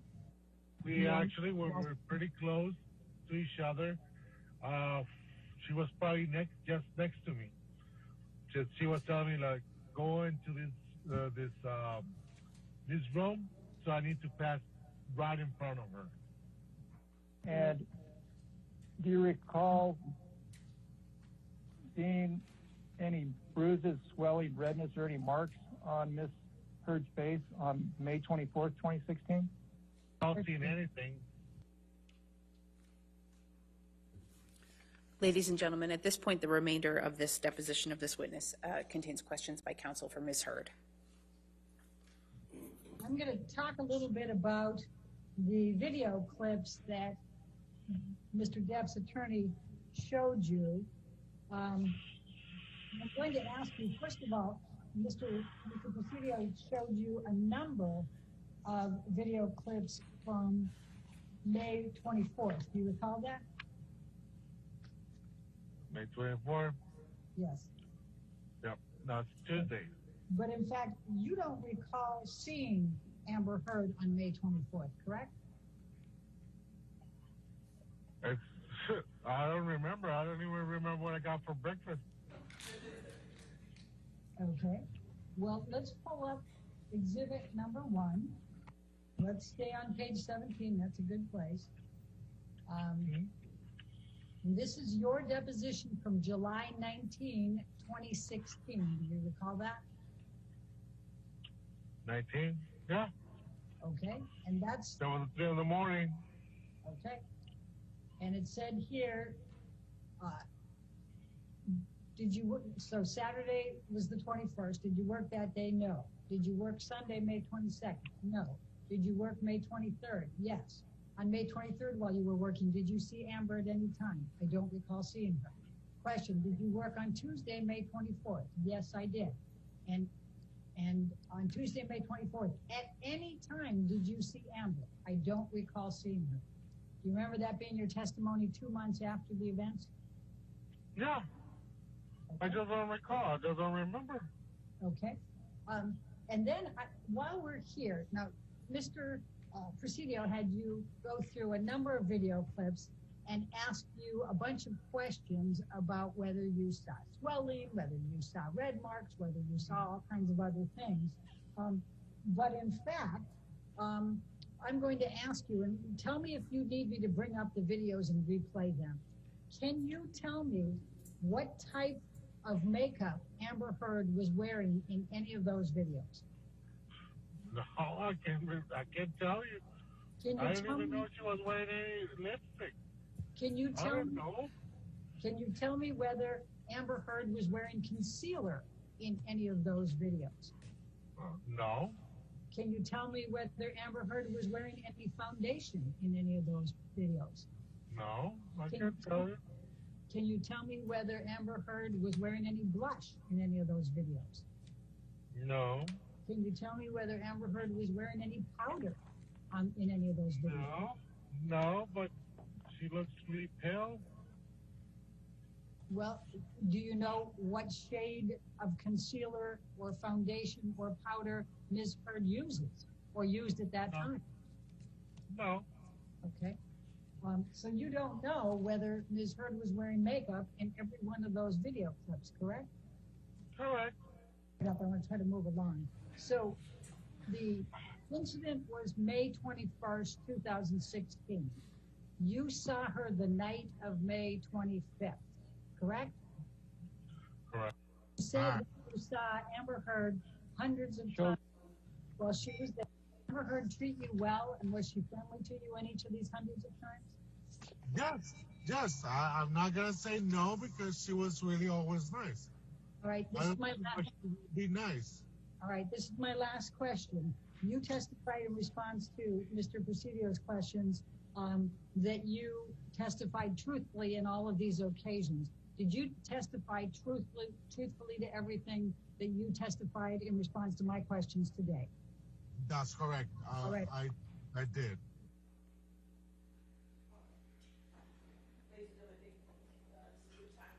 All right, it's a good time to break for lunch. We'll just break a little early, so just don't talk to anybody, don't do any outside research, and we'll see you at 2 o'clock, okay? Thank you.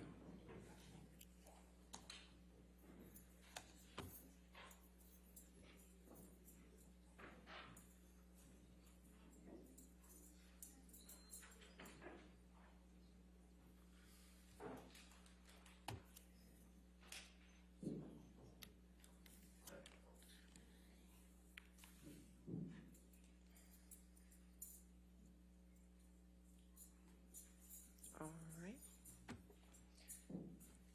That was a first, I'm sorry. I will say, Your Honor, that is the most bizarre deposition. Yeah, okay, all right, I was just gonna say, I've just never seen that before. I've seen a lot of things, but I've just never seen that. Driving that. Yeah, that did it. All right, so we will come back at 2. Is there anything preliminary before we get to the next deposition? You'll work through them, and then if I come back at 2, we should be able to take care of it pretty quickly? Yes. Okay, all right, great, we'll come back at 2 then, thank you.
Are we ready for the jury?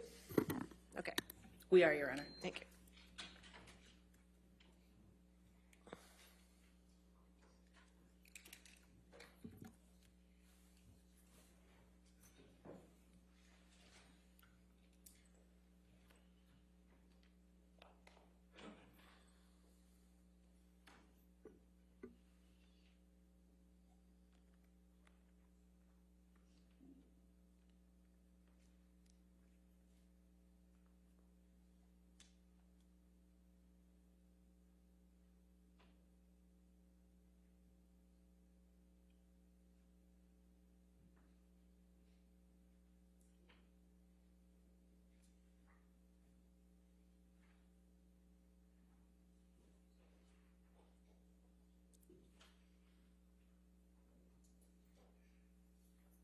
All right, thank you for your patience, ladies and gentlemen. All right, your next witness, Plaintiff calls Christian Carino, Your Honor.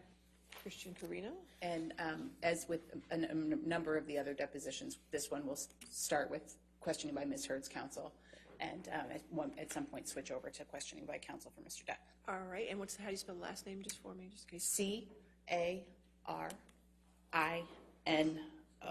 Thank you.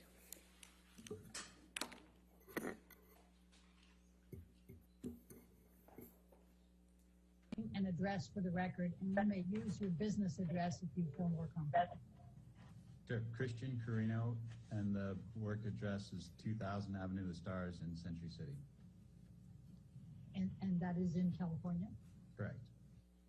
And what is your current occupation? I'm a talent agent. And could you give me just a very brief description of your educational background and work experience? Sure. I have a BA from the University of Massachusetts, and my work background is I've been at CAA for approximately 16 years, and before that I had a 12-year run with 2 different advertising agencies in New York. And who were those advertising agencies in New York? Ogilvy and Mather and McCann Erickson. Right. Now, you indicated that you were a talent agent. Can you please describe what that means? I represent multiple clients and brands in transactions in the entertainment space.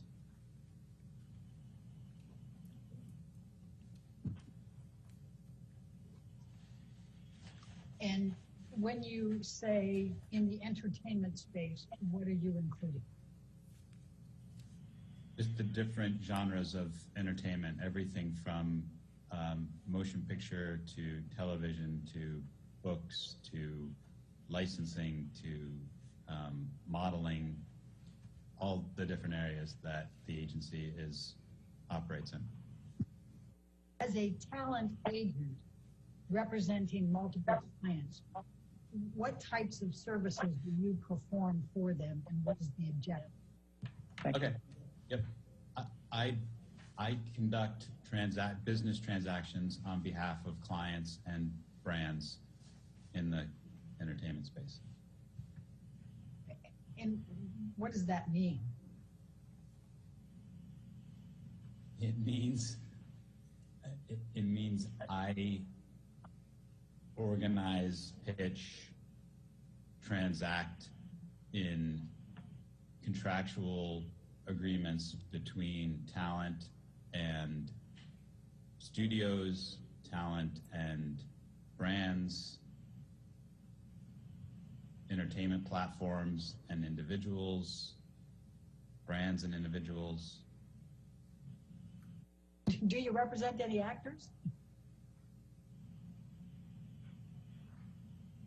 I do work with every different group of talent within the agency, and for each person it's different, the business that I personally oversee for them. So in some cases I am negotiating contractual agreements for a music artist to go to Las Vegas. In some cases, I'm transacting an agreement for an artist to have a relationship with a brand. In some cases, it's an artist with a platform like Netflix.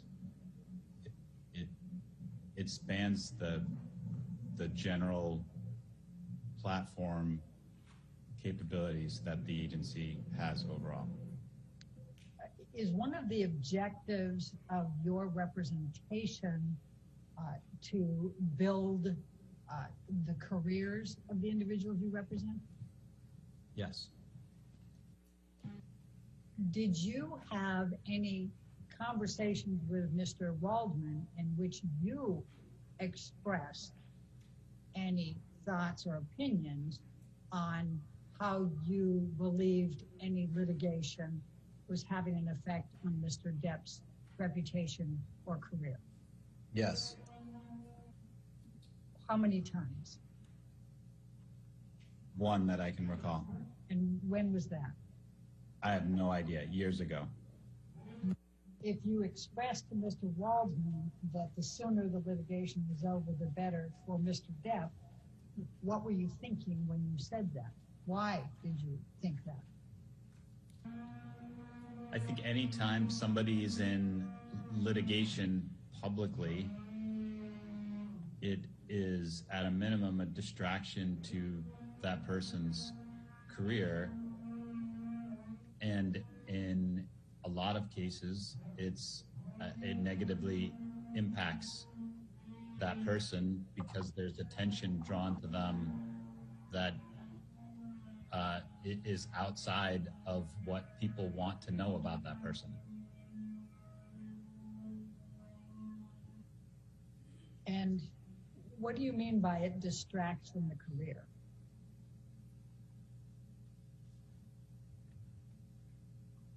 I mean that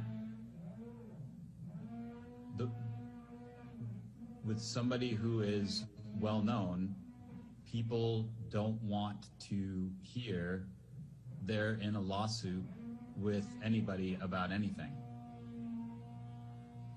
Why not?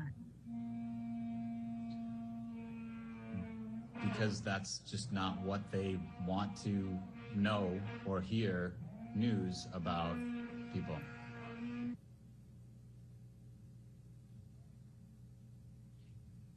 And why do you believe that? Based on my experience in this world for the past 16 years.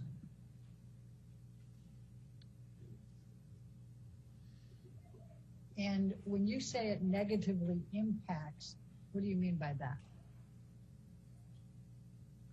People don't want to hear that the people that they look up to are in litigation.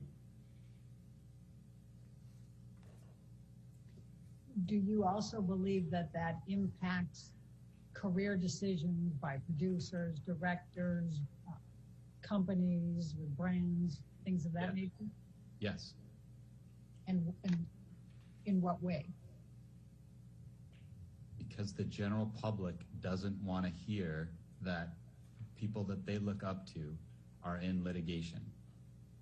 And when the more oxygen it takes up in the overall news or coverage of an individual, and the less focused it is on that person's career, the less interested studios, brands, the general public becomes in that person.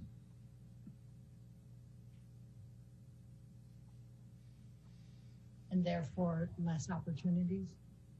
Yes. When you expressed to Adam Waldman that your opinion that the sooner the litigation was over for Mr. Depp, the better, what did Mr. Waldman say? To be honest, I don't recall exactly what he said, but something like gonna get this over with as fast as we can. Mr. Carino, I'm going to ask you to take a look at what has been marked as Carino exhibit number, we'll keep it labeled 4. Do you believe that the Mandel lawsuit posed a distraction to Mr. Depp's career?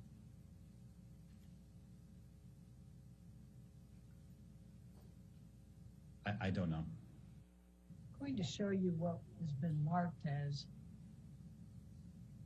Carino deposition exhibit number 5.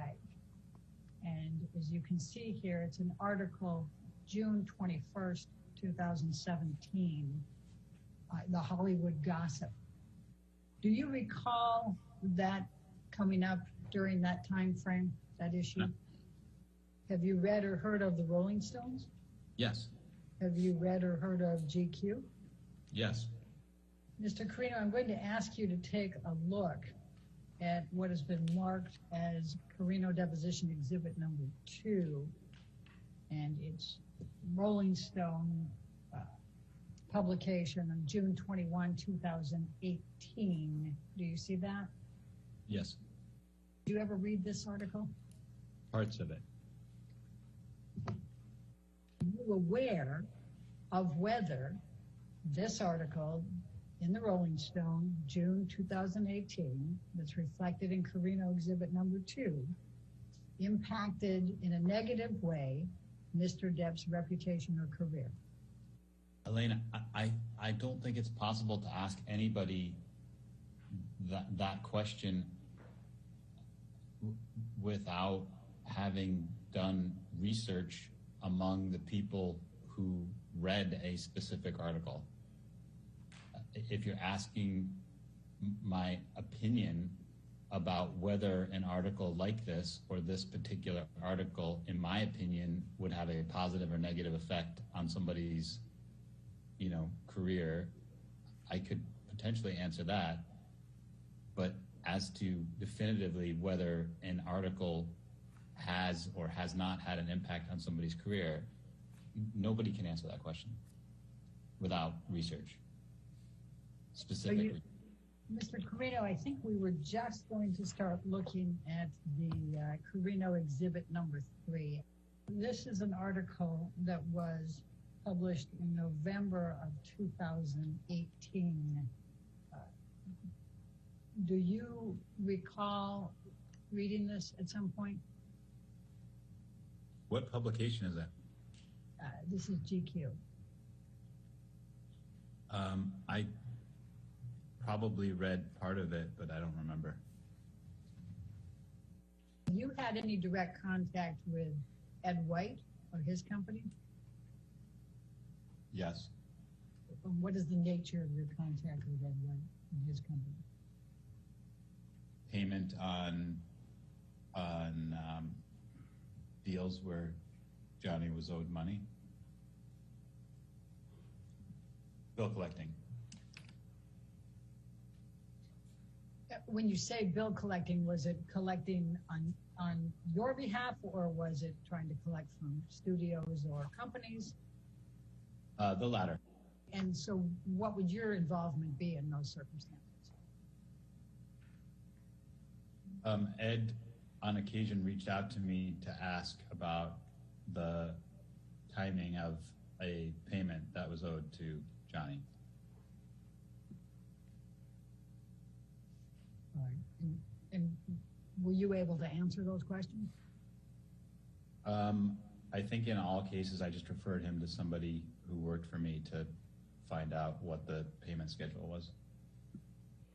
Other than these occasions where Ed White would reach out to you to ask when timing of payment, did you have any other connection or communication with Ed White or his company in connection with Johnny Depp? No. Were you familiar with Jake Bloom? Yes. Do you know whether Mr. Bloom ever represented Mr. Depp? Yes. And what was your understanding of the nature of that representation? He was his lawyer. Did you ever talk to Jake Bloom? Yes. On how many occasions did you speak with Jake Bloom relating to Mr. Depp? I have no idea. Was it pretty frequently? What does that mean? Well, was it more than 10? Are you asking me if I had approximately 10 conversations with Jake over the duration of our relationship? Yes. I actually asked if you had more than 10. I wasn't asking you if it was exactly 10. Okay.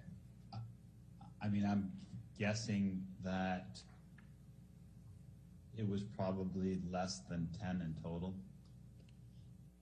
Was Mr. Bloom still representing Mr. Depp when you started representing Mr. Depp?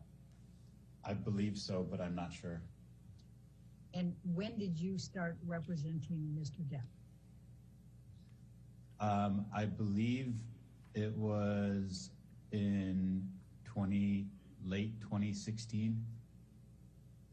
Mr. Carino, are you looking at something to be able to refresh your recollection? I am. What do you have in front of you? A note that I made to myself of the date of when Johnny was a client, and I think I wrote down October 2016. Do you have a recollection of the context of your discussions with Mr. Bloom? Yes. My recollection of the conversations I had with Jake were in regard to getting Johnny and Jake to meet and work out whatever the issues were around their disagreement.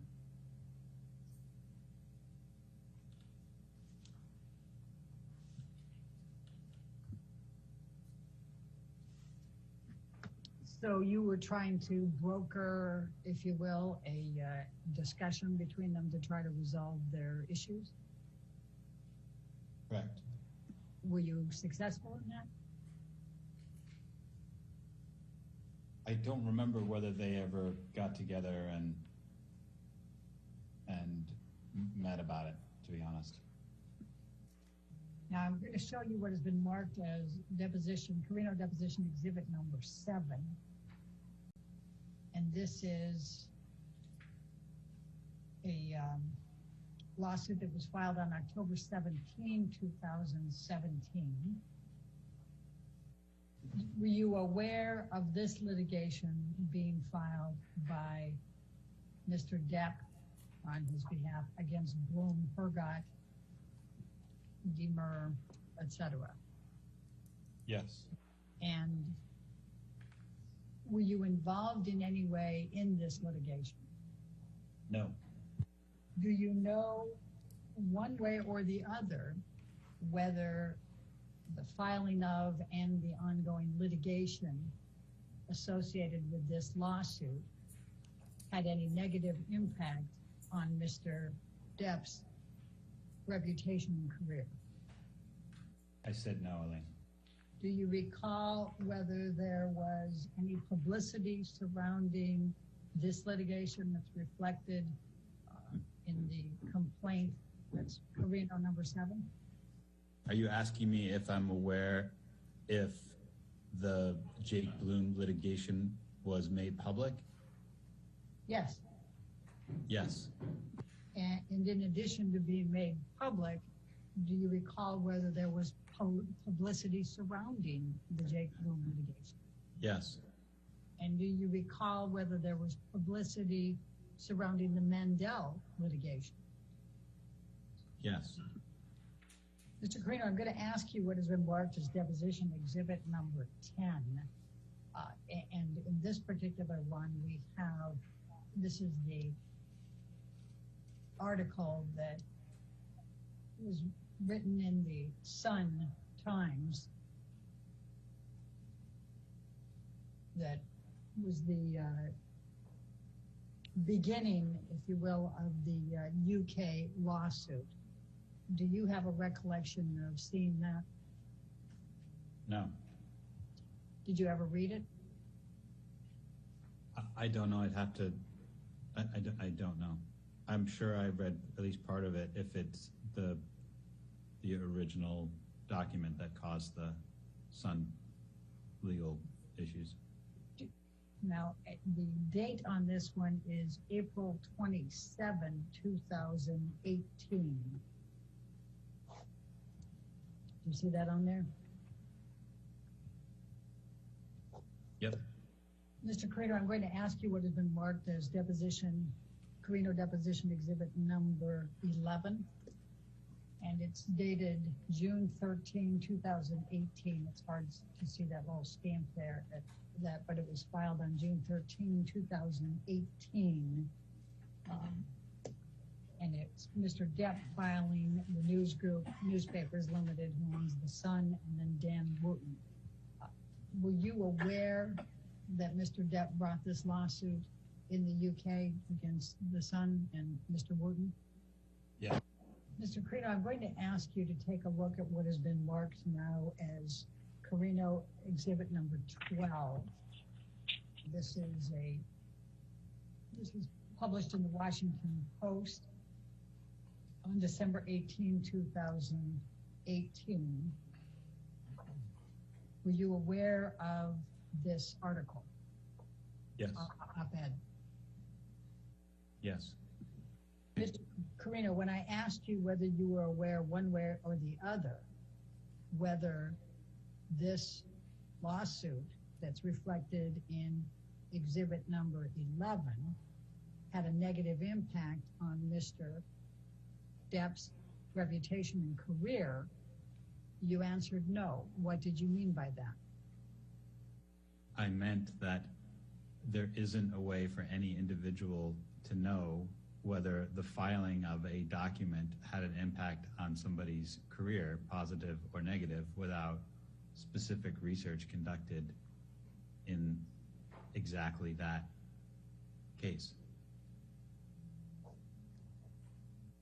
The same as in the facts that because you haven't researched it, you don't know whether it impacted Mr. Depp's reputation or career, correct? I believe I stated that unless someone had done research specifically about the filing of this document and its impact one way or the other, it's impossible to answer the question. I'm going to show you what has been marked as Carino number 14. This is the lawsuit that Mr. Depp filed against Ms. Heard. Do you believe that the filing of this lawsuit reflected in Carino deposition exhibit number 14 and the attendant publicity has had a negative impact on the reputation and career of Mr. Depp? No. And why not?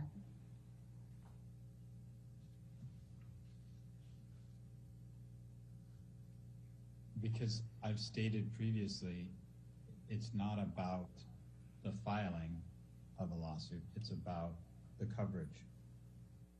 I mean, you're asking me what my opinion is of what Johnny's reputation is today. Is that what you're asking? Yeah.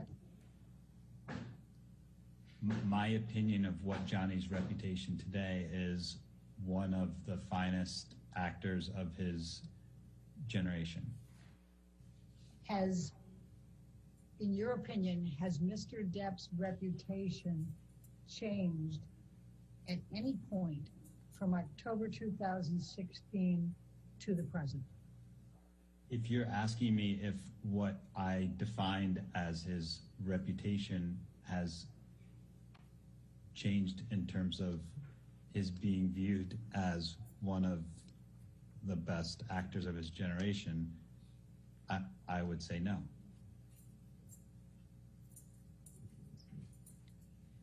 So just so I'm clear that I understand your answer, in your opinion, Mr. Depp's reputation is that he is one of the finest actors of his generation, and that has been his reputation since you started representing him in October 2016.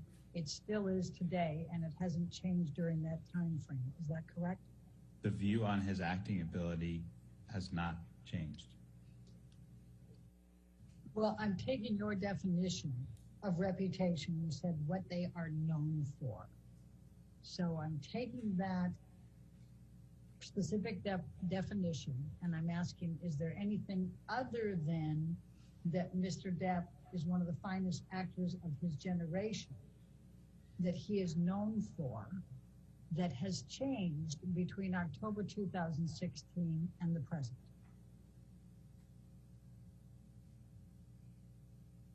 The only way I can answer that is as it relates to his professional capabilities. That has not changed. Is there something that has changed that doesn't relate to his professional capabilities? I don't know how to answer that, Elaine. Using your definition of reputation, which is what a person is known for, is there any aspect of what Mr. Depp is known for that has changed between October 2016 and the present? I've stated what I think his reputation is, and I've stated that, in my opinion, his professional reputation as it relates to the quality of his acting abilities has remained unchanged.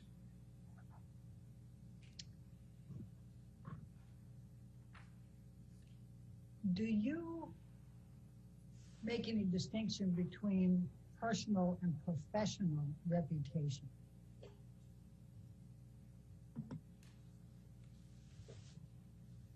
Yes. And what is that distinction?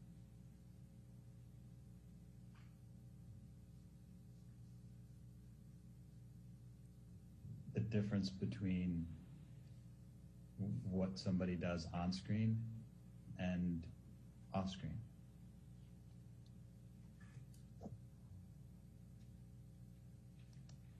What is your opinion of what Mr. Depp was known for off screen when you started representing him in October 2016? I think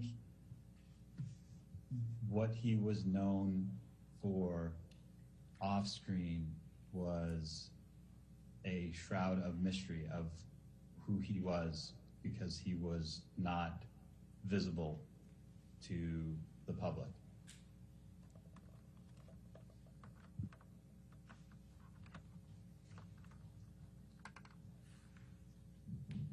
And that was back in October 2016? I don't have a specific date for that. All right, but when you started representing him, that was your sense? Yes. Okay. Did that change over time? Yes. And in what way did it change?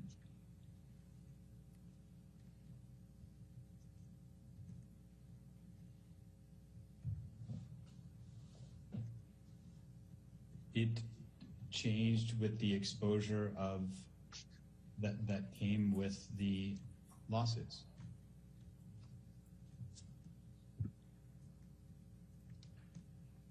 And the lawsuits that we're talking about are the ones that we've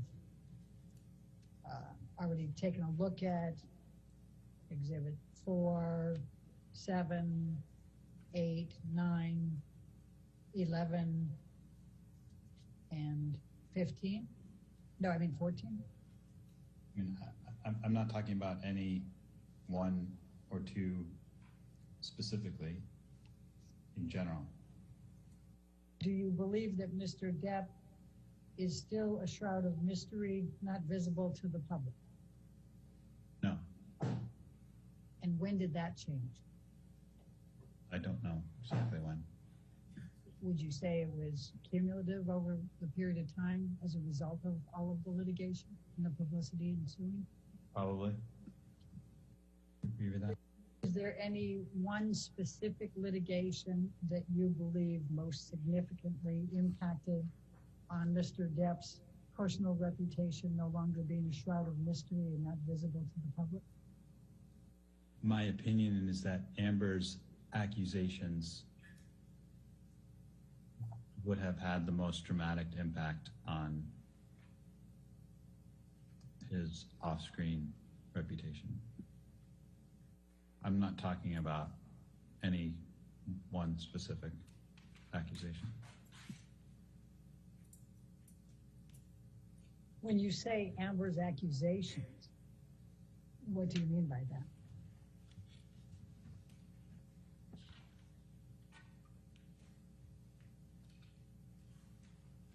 I mean the things that she's accused Johnny of doing, both in that have been made public.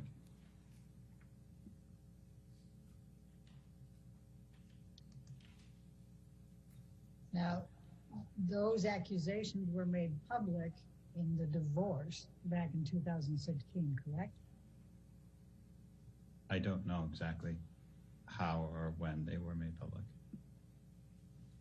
Given that you believe Amber's accusations would have had the most dramatic impact on Mr. Depp's off-screen reputation, would Amber have been filing the divorce action and obtaining a domestic violence restraining order have had a dramatic impact on Mr. Depp's off-screen reputation? I think the only way I can answer that is by saying I don't think filing for divorce would have any impact whatsoever, and I'm actually not familiar with the lawsuit to get the restraining order, so I don't know exactly what's in there. But if that was based on claims of or accusations of abuse, then that, in my opinion, would have a negative impact on Johnny's off-screen reputation. Mr. Carino, we were talking about Amber's accusations and your view that those would have the most dramatic impact on Mr. Depp's off-screen reputation. And you were talking about her accusations of domestic abuse and violence, correct? Yes. Were you aware that the Dan Wooten article published in The Sun included specific accusations by Amber Heard of domestic violence and abuse by Mr. Depp? The Sun case, is that what you're asking about? Yeah. Well, yes. First the article itself that was in the paper, the why is J.K. Rowling genuinely happy about employing Mr. Depp, the wife beater? Yes. Okay. And you're aware that the litigation, the lawsuit, including the particulars of the claim brought by Mr. Depp, included the accusations by Amber Heard of domestic violence and abuse by Mr. Depp, correct? Yes. Given that the Mandel lawsuit included accusations by Amber Heard of domestic violence by Mr. Depp against her, are you able to say how much of Mr. Depp's off-screen reputation was impacted by the Mandel lawsuit? No. Now, you were aware that the op-ed by Dan Wooten in The Sun included accusations by Amber of domestic violence against Mr. Depp, correct? Yes. Are you aware, one way or the other, how much Mr. Depp's off-screen reputation was impacted by the complaint that was filed in this case that contained Amber Heard's accusations of domestic violence and abuse by Mr. Depp? No.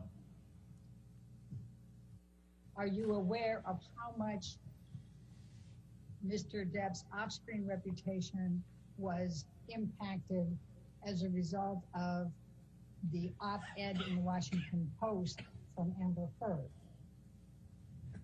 No. Are you aware of how much Mr. Depp's off-screen reputation was impacted by the accusations included in the Waldman tweet on May 2020 of the op-ed? No. Are you aware of any role or opportunity that Mr. Depp lost as a result of the op-ed by Dan Wooten and Son? No. Are you aware of any role or, and when I'm saying opportunity, any kind of business opportunity that Mr. Depp lost as a result of the particulars of claim that Mr. Depp filed? No.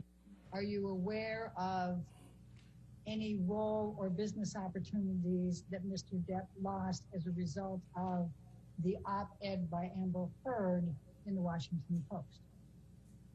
Objection. Are you aware of any roles or business opportunities that Mr. Depp lost as a result of the Waldman tweet from May 2020 relating to Amber's op-ed? No. Is there any other role or business opportunity that Mr. Depp has lost since you started representing him in October 2016? And I'm saying, I would say his, I would say yes. what? The Pirates, the next Pirates movie. Do you remember which one that was? 6, 7, I'm not sure what the number is. It's 6. I think Pirate 6 is the one that's yet to come out here. And why, what is your understanding of why Mr. Depp lost Pirate 6?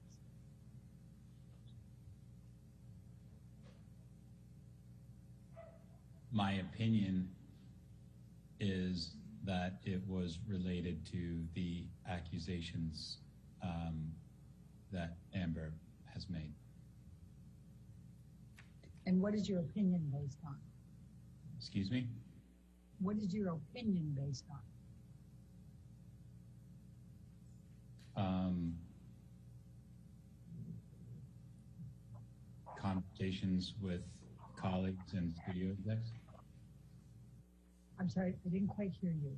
Conversations with studios and other executives, both internal and external.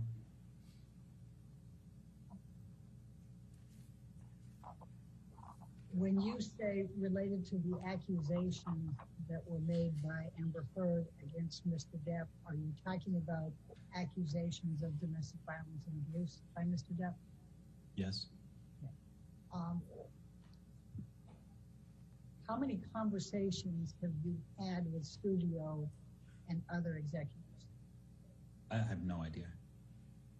More than 5, more than 10?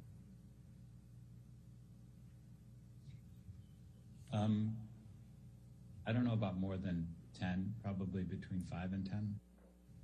Who do you recall speaking with at studios or other executives?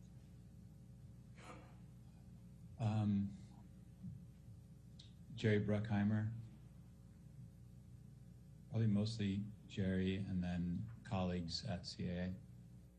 When did you first have any conversations with Jerry Bruckheimer about Pirate 6 and Mr. Depp? I have no idea. Do you recall whether it was in 2016, 2017, 2018, 2019? I don't. When did you have any conversations with colleagues at CAA? It would have been whenever the decisions were being made about how to cast that movie. I don't honestly, I don't know what year that was. Do you recall who you spoke with at CAA? I spoke with Jack Wiggum. I spoke with Brian Lord. What do you recall Jerry Bruckheimer telling you?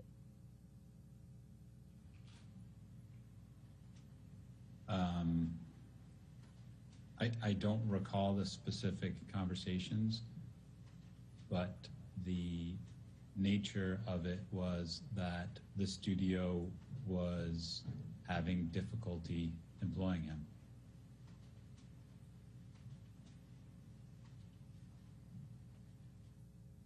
And did Mr. Bruckheimer tell you why the studio was having difficulty employing Mr. Depp?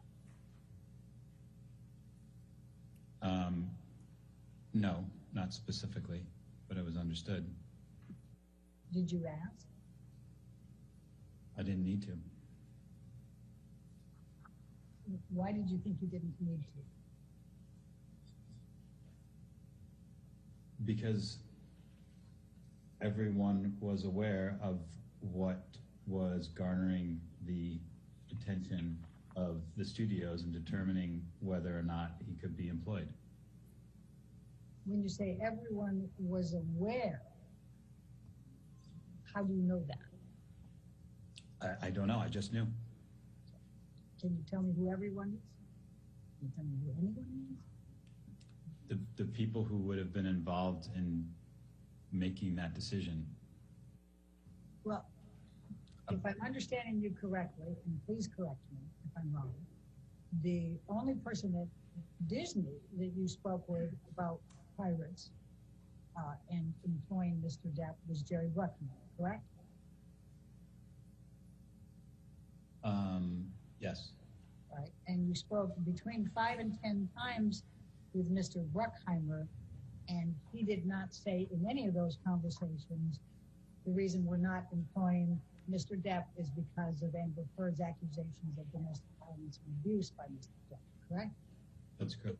Mr. Carino, when we went off for the break, we were talking about your discussions with Jerry Bruckheimer and other executives at CAA respecting Mr. Depp not being employed further at Disney and likely not pirates. And I think a question came up right before the break. And so I just want to make sure that I have clear, did you talk with anyone other than Jerry Bruckheimer at Disney about Mr. Depp not being employed again at Disney or Pirates? No. Okay. And was I correct that you, in a certain understanding, you had somewhere between 5 and 10 conversations with Mr. Bruckheimer relating to this topic? Probably less than that. I talk to Jerry regularly, but probably not that many on this topic. Okay. And was there anyone else at Disney that you spoke with at any point about Johnny Depp being considered for pirates or not being employable by Disney? No. Okay. And is that true to the present?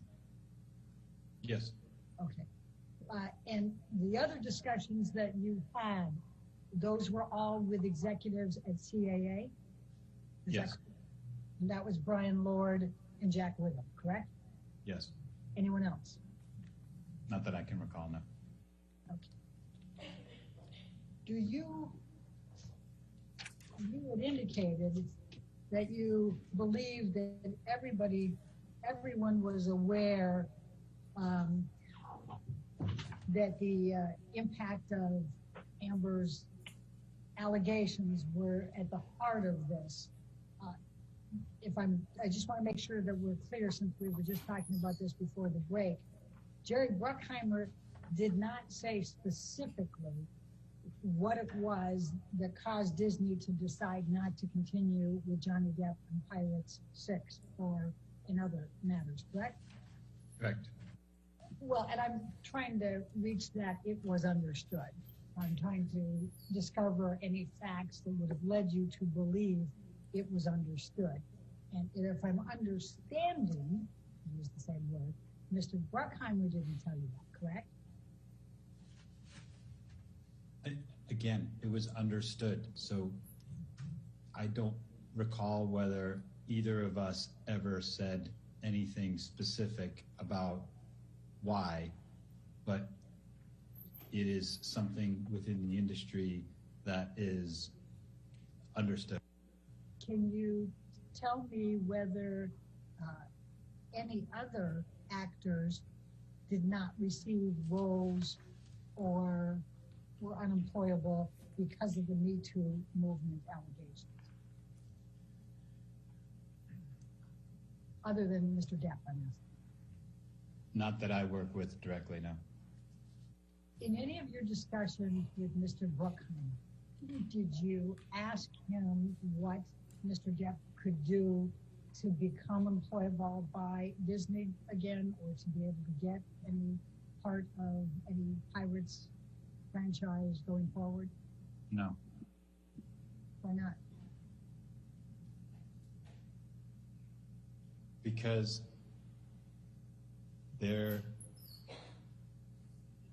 in cases like this, there is nothing anybody can do. It is the directive of the studio and they have the sole right to make the judgment whether they can continue to employ somebody or not. And your understanding from your discussions with Mr. Bruckheimer is that Disney had made the judgment to decide that they could no longer employ Mr. Depp. Is that correct? Yes, but not solely based on conversations with Mr. Bruckheimer. It was cumulative with the internal and external conversations. What did Mr. Lord say that led you to believe that Disney had made the decision, the judgment that they were not able to employ Mr. Depp at Disney? Just that the decision had been made. What did Mr. Wiggum say about The Disney same. making the judgment of whether they would not be able to employ Mr. Depp? Same thing. Okay. Just that they made the decision. Correct. Were you aware of any problems on the set with Mr. Depp during the filming of Pirates 5? Were you aware of Mr. Depp engaging in alcohol and drug use, being tardy, any of those issues during the filming of Pirates 5? I'm aware of him being tardy, but he's been tardy on everything in his entire life. Were you aware of whether that was troublesome to Disney during the filming of Pirates 5? I think it's troublesome to everybody, but everyone has learned how to produce a film to deal with it. Working around Mr. Depp? Yes. Do you know whether there was anyone on the set of Pirates 5 who wasn't willing to deal with it and was quite irritated by it? No. Were you aware that the filming had to be shut down for a period of time after Mr. Depp injured his finger? Yes. Were you aware of any disagreements between Mr. Depp and Disney, including Mr. Bailey and others who were on the project, about artistic differences? In other words, where Mr. Depp thought something should be this way or something should be that way, and they didn't agree with it? Yes. Okay. What is your understanding of that? There was a difference of opinion on how the film was edited. And what is your understanding of what Mr. Depp thought it should be edited to? I don't know how to describe the difference between the Disney edit and Johnny's preferred edit. I think Johnny told me about it, talked about it a little bit. Do you know how well Pirates 5 did at the box office? Not exactly. Do you know whether it was more successful or less successful than earlier Pirates franchise movies? I think it was slightly less than, it wasn't the most successful installment of that franchise. Do you know whether Mr. Depp has a pay or play clause that would pay him even if he was not in the subsequent Pirates 6? In 6? Yes. I don't think he does. Have you or anyone at CAA on behalf of Mr. Depp made any efforts with Disney to find any roles for Mr. Depp since he filmed Pirates 5? My efforts were probably primarily around Houdini, which at one point was a film, but other people at CA for sure did, yes. Who were they? I would start with Jack Wigham.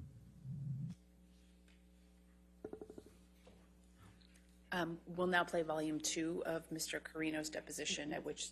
Okay, maybe time for afternoon. Sure. Why don't we just close enough to it? Absolutely, Your Honor. All right, before we get to volume 2, let's go ahead and take a 15-minute break. Please do not talk to anybody about the case and don't do any outside research. Thank you.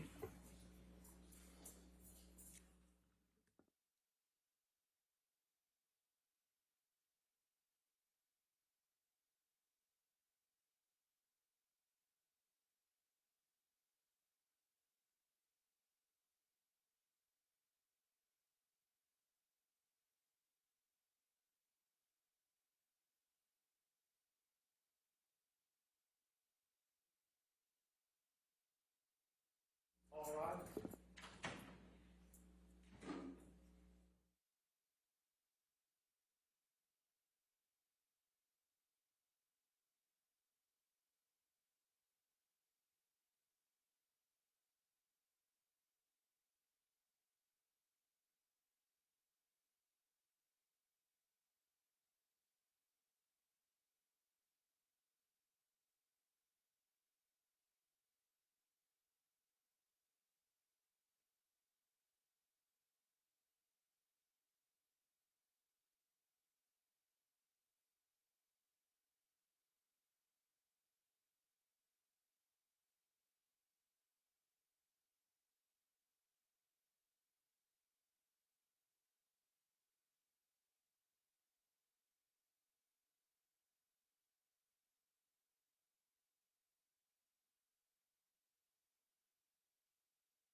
Okay, let's get the chair.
All right. You want to continue with this witness then? Yes, thank you, Your Honor. We'll now play volume 2 of Mr. Carino's deposition, which is the questioning from counsel for Mr. Depp. Okay, thank you. You're aware that this litigation involves a dispute between Johnny Depp and Amber Heard, correct? Correct. And you know both of those individuals, correct? Correct. Who did you meet first? Amber. When did you meet her? I don't know exactly when, but probably within the first few years of being at CAA. Okay. So can we, as an estimate, say 2005, 2006 time frame? Sure. I don't actually know, but sure. But it was pretty early on at your career at CAA. Correct. And describe for me the events of your meeting her. She was represented theatrically at the time by an agent named Warren Zavala, who has since left CAA, and he brought her down to my office because he wanted me to represent her with him, specifically in the commercial space. And what do you mean represent her in the commercial space? Help identify business opportunities for her with brands. Okay. So not as an actor? Correct. And did you take on that representation? I did. And at some point in time, you did consider her a friend as, in addition to you two working together, is that right? Yes. And in that regard, did you and her do anything social? Yes. And can you describe for me generally what types of activities you two would do together as friends? We would go to dinner, go to events together, just hang out at each other's residences. And at some point in time, did you consider Mr. Depp a friend? Yes. And how did that relationship evolve? And I'm just talking about you and Mr. Depp becoming friends. I spent a fair amount of time with both of them together, and at some point started to spend time with him on my own as well. I see.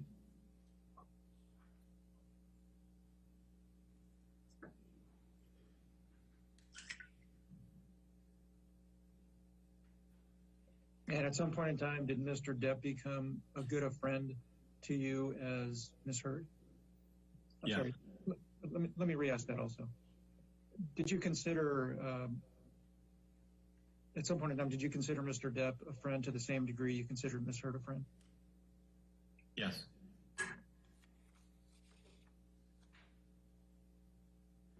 And at some point, let me ask you, at some point in time, did you represent Mr. Depp professionally? Yes. And can you explain to me how how it came to you representing Mr. Depp professionally? Johnny asked me to represent him. And when you began representing Mr. Depp, did you continue representing Ms. Heard? Yes. And do you recall who Mr. Depp's agent was prior to you? He was represented at another talent agency, UTA. Do you still work for Mr. Depp? I do not. Do you recall when you stopped working for Mr. Depp?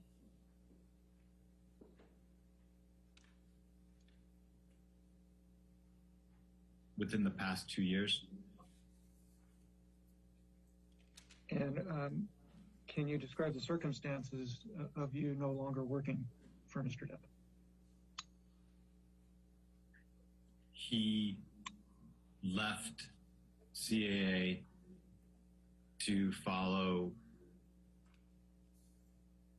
an agent who left CAA to become part of a founding group in a new management company. And who is that person? Jack Wiggum.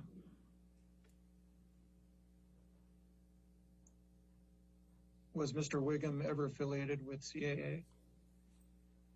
Yes. Okay. And say that when Jack Wiggum departed CAA, Johnny went with him? Yes.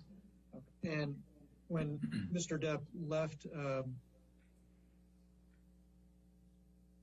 CAA, did you remain friends with him? No. Okay.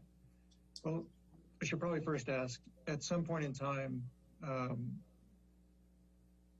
did your friendship with Mr. Depp end? Yes. And when was that?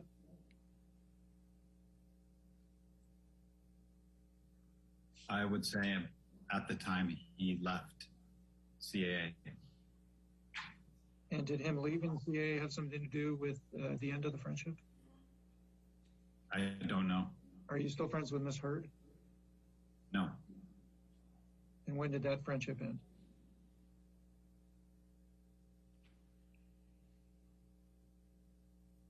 Probably when the legal disputes started.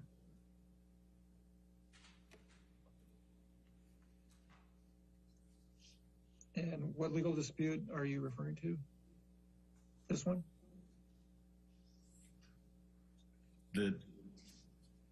I'm not sure which one was first, but one of the disputes between Johnny and Amber. Okay. But your friendship with, you're not referring to their divorce, correct? Correct. Okay. So you remain friends with both of them through their divorce. Is that accurate? Yes. Although you're no longer friends with Mr. Depp, do you have any animosity towards him? I do not. And same question with respect to Miss Heard. Although you're not friends with her any longer, do you have any animosity towards her? I do not. Do you recall when it is the last time you spoke with Miss Heard? I do not. Would it have been around the same time that your friendship ended with her? I would assume so. Exhibit 16.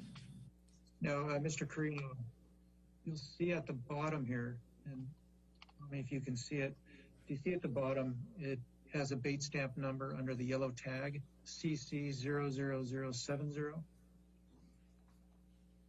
Yes. Do you recognize this document? And take your time if you need to review it.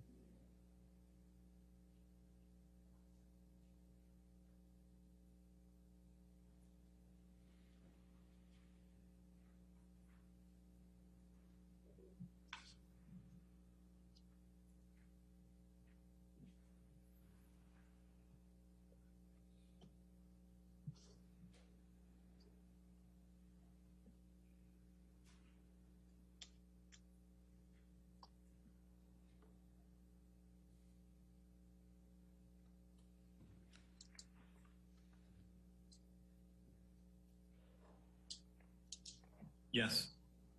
Okay. And Do you understand this to be a true and authentic copy of email exchange in which you were involved? I believe so. Okay. Okay. And you'll see it's dated January 11th, 2018, and the subject is WME. Do you know what is your understanding of what WME is?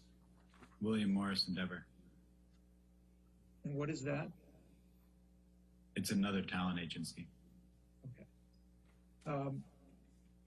And you've read this email from Ms. Hurd to you, correct? Correct.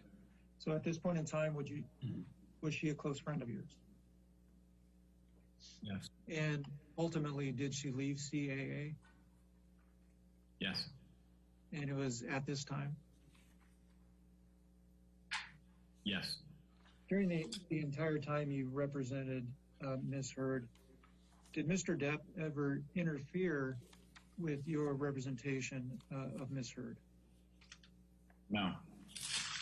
Did he ever ask you to do anything with respect to her career? Not that I can recall. Exhibit 17. Now, Mr. Carino, this particular document was not produced by you. You'll see that at the bottom here.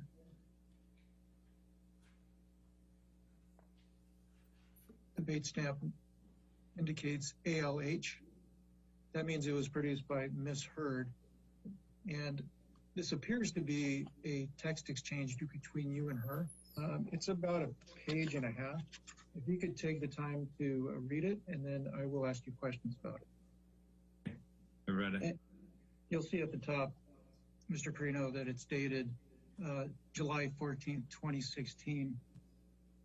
Based on that date and based on reading this text exchange, at this point in time, were you close friends with both Mr. Depp and Ms. Hurd? Yes. And having read the text exchange, do you believe this to be a true and correct representation of the exchange? Yes. And to be authentic in that regard? Yes.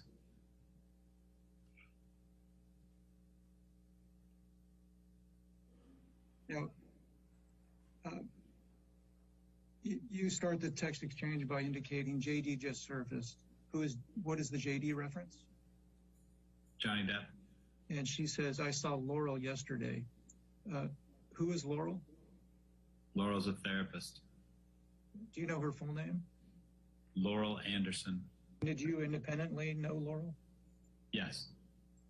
Did you have anything to do with Laurel seeing either Ms. Hurd or Mr. Depp? Yes. And can you explain that to me, please? I introduced them all. And what was the purpose of you introducing her to them? They needed help. And can you explain to me in more detail what you mean by that? I think it was at a time where they needed somebody to help mediate the difficulties they were having. And what do you mean by difficulties? The strains on their relationship. And in that regard, did you have conversations with Ms. Hurd about the state of her relationship with Mr. Depp? Yes. I'm trying to determine for how long a period of time did Ms. Hurd have conversations with you about the state of her relationship with Mr. Depp? Can you give me a time frame? I would say she talked to me about the state of their relationship from the beginning until the end. The entire time you knew her? I'm sorry, the entire time you considered her a friend? Yes. Okay. And how about Mr. Depp? Did you have conversations with him about the state of his relationship with Ms. Hurd? Yes. And were those ongoing during the entire time you were friends with him? Yes. You say they both confided in you in that regard? Yes.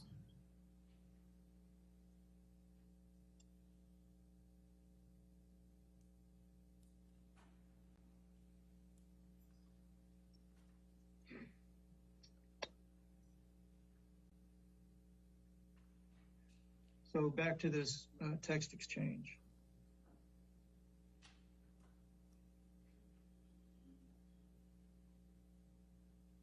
Where my cursor is,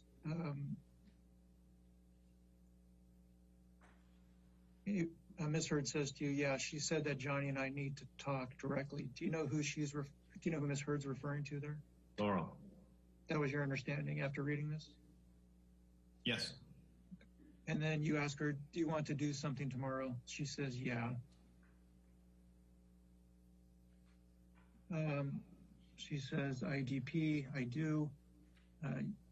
You say, ha, okay. And then you say, what is safe to do? Do you want to come to my place for dinner? What did you mean by what is safe to do? It meant avoiding paparazzi. Okay. And then she says, it's so fucked up. I just want to tell him that what they are telling him isn't true. What was your understanding of what she meant by that sentence? I don't recall. Mr. Greeno, while she's doing that, at the outset of this deposition, I asked you if you recall being deposed about a year ago in this case, and you said yes. Is that accurate?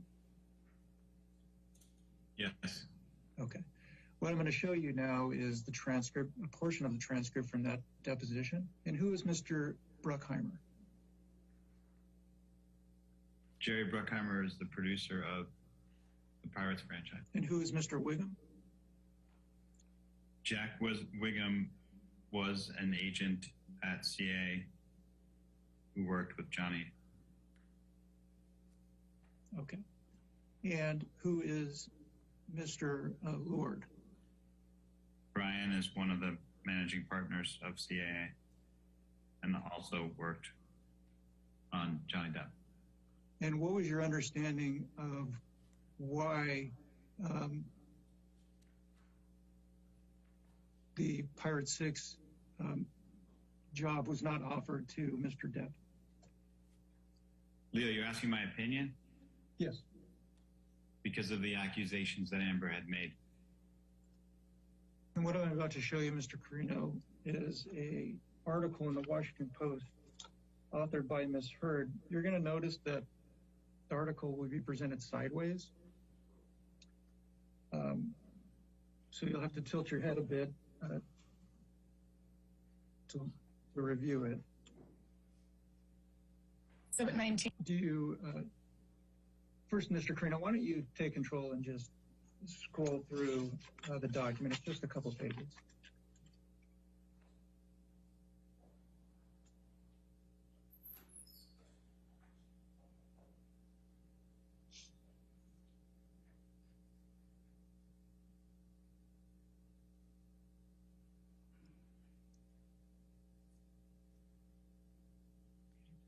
Is this the top of the next page? Yeah, when there's a jump like that, it's just at the top of the next page.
Okay.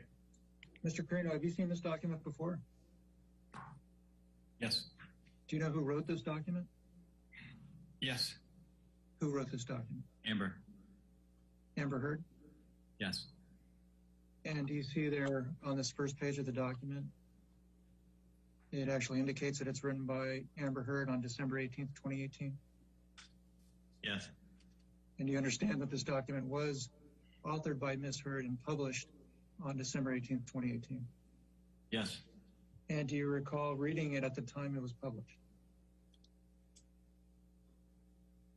No. Mr. Carino, I'm showing you an email exchange in which you were involved. It's just this one page. I'll blow it up so you can review it. Take a second to review it, please.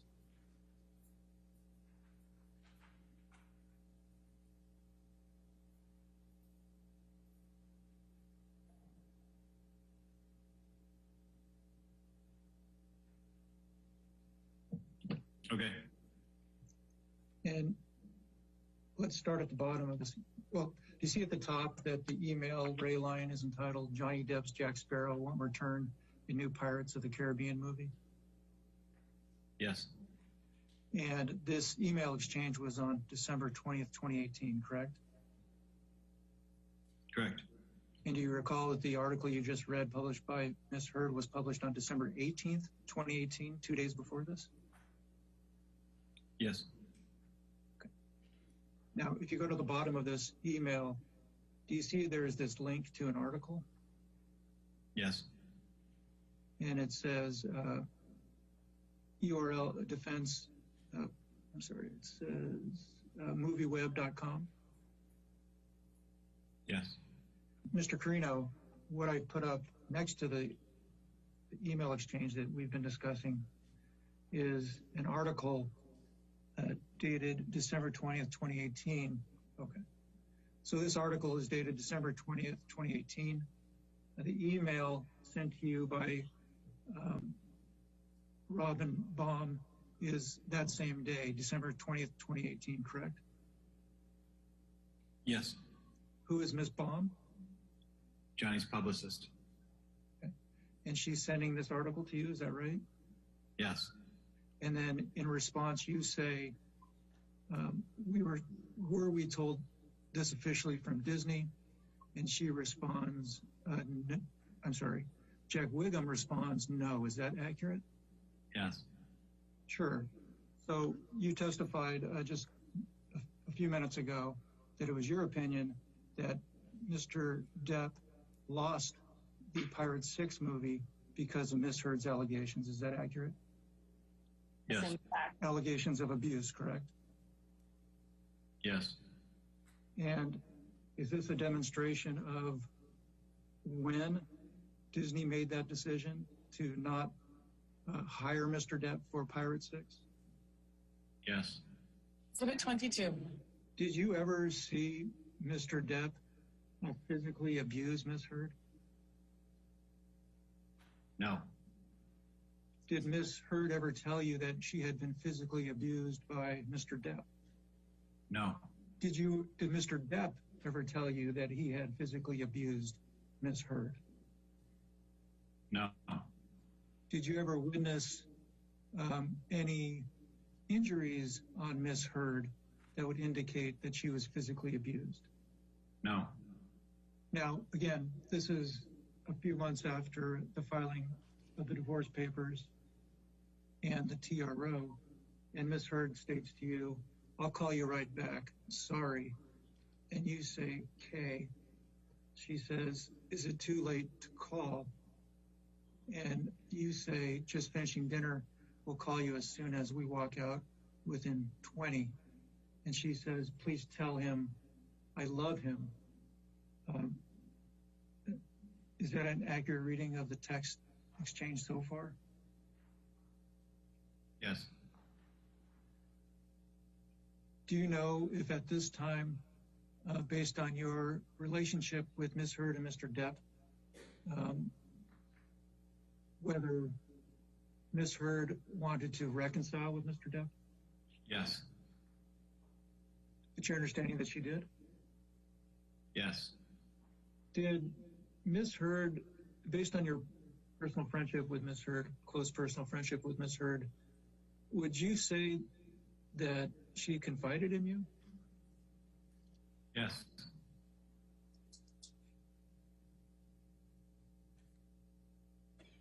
And what about Mr. Depp? Yes. Mr. Carino, at some point in time, after Miss Heard filed those divorce papers in May of 2016, did she make any requests of you to intervene in the relationship between her and Mr. Depp? What do you mean by intervene? Assist in, let's start with assist in communications between the two. Objection. Same objections. Can you explain to me what transpired in that regard? Walk me through. At some point around that time, she wanted me to arrange for them to get together in person.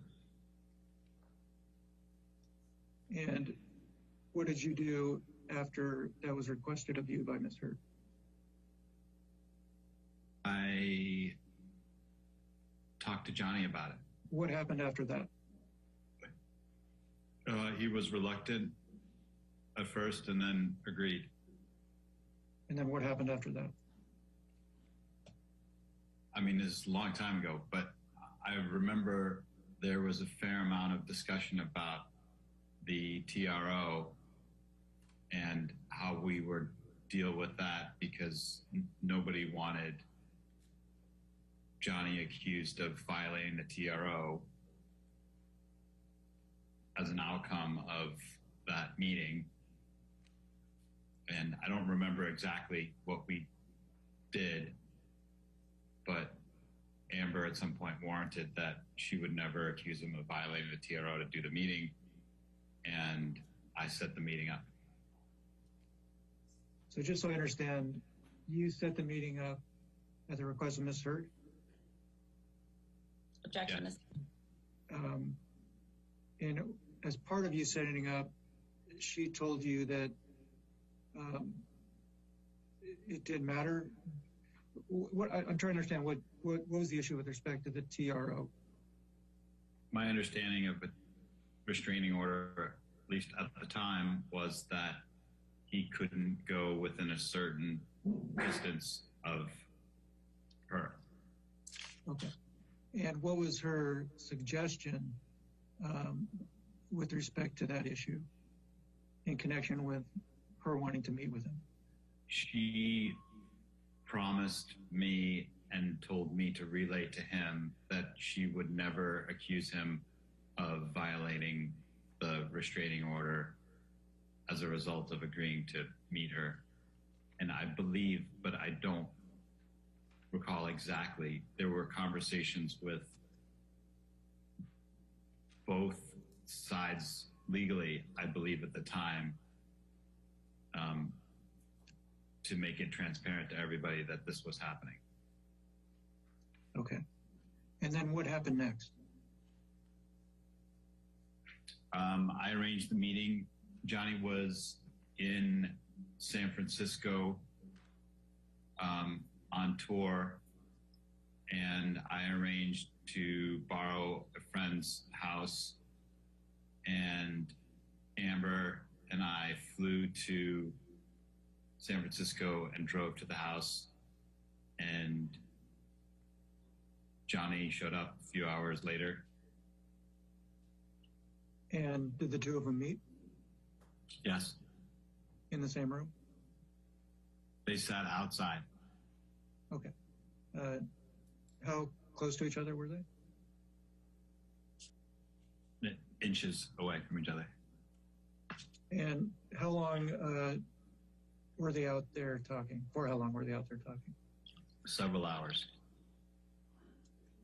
Did you, although you weren't out there, were you in a position where you could see them through a window or otherwise? Yes. At some point in time, the conversation ended, correct? Correct. And what happened after that? I received a call or a text from Steve, whose house it was, and he notified me that he would be coming back to the house within the next hour or so. And I told Johnny and Amber, and we decided to rent a hotel room in San Francisco so that they could continue to talk. And did that in fact happen?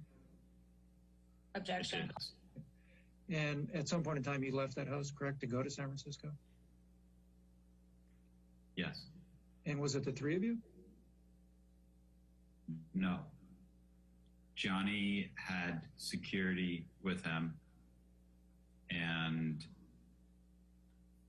we talked about the fact that it wouldn't be a good idea for them to be seen together. So Johnny left with his security in his car, and I believe Amber and I took an Uber. And what happened after that? We all met at the hotel room. And do you know what happened after that? They started arguing. And do you recall any details of the argument? No. And for how long was this argument had in a hotel room? Yes. Did you witness the entire discussion, or did you leave at some point? I left the next morning at 5 o'clock in the morning or 6 o'clock in the morning. And Mr. Carino, I'm showing you emails that were produced by you. First, the bottom of the first page, it starts at the bottom of the first page. The string above it was redacted. And you'll see that it starts on August 7th, 2017. Do you see that? August 7th, 2017, yes. Having read it, can you determine who you're speaking with in this text exchange? Amber. Oh, hang on, let me ask you this. Do you know whether or not Ms. Heard ever had a relationship with Mr. Elon Musk? Yes. She did? Yes. So again, it's dated August of 2017. And she says, dealing with breakup, I hate when things go public. See, I'm so sad. Having reviewed the document again, do you have an understanding of what she's referencing there? I believe she's referring to breaking up with Elon. You say, seems like a press release. You weren't in love with him, and you told me 1,000 times you were just filling space. What are you saying there? I'm saying, why would you be sad if you weren't in love with him to begin with? And by him, you're referring to who? Elon. Okay. And at this point in time, were you still close friends with Ms. Heard? Looks like that's the case at that time. Yes.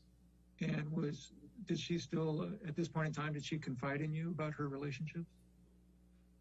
Yes. Okay.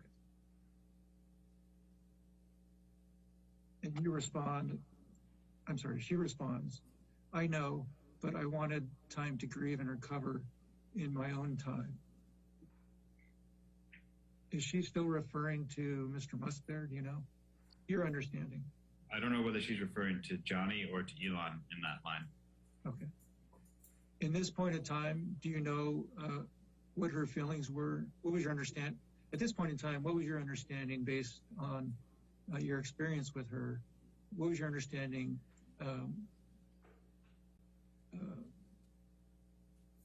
of her relationship with Mr. Depp? I don't believe there was a relationship at that point. And you say, and you got that. No, she says, I hate that yet again a man lets me fall on the spikes by myself. You ask, how so? She says, oops. Meaning they are mad at me for leaving them and put things like this out there. You say, sorry.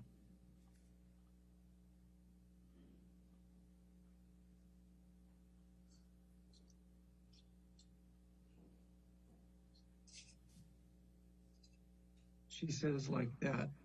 You say, you could avoid all this if you stop dating uber famous people. You can be with a big man who isn't famous. What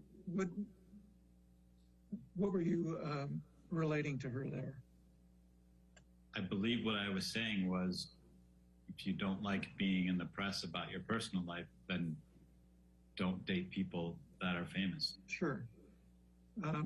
You indicated that she moved on immediately after after Johnny Depp to date Elon Musk. Is that accurate? Yes. Okay, sure. Do you have an understanding one way or another whether Ms. Heard and Mr. Musk were in fact dating at the time of the San Francisco reconciliation that she asked you to set up? I don't know whether they were dating, but they had definitely spent time together. Do you know how long after the San Francisco attempted reconciliation you gained the understanding that Elon Musk and Ms. Heard were in fact dating? I don't know exactly how long, but not long after. Do you know who or what was your understanding of who she was referring to when she said, here, I love him? Johnny. Based on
reference to getting him a handwritten letter that she was writing or trying to write. Was it your understanding at the time of this text exchange, August 24, 2017, that Miss Amber was attempting to reconcile with Mr. Depp? I believe so. Okay.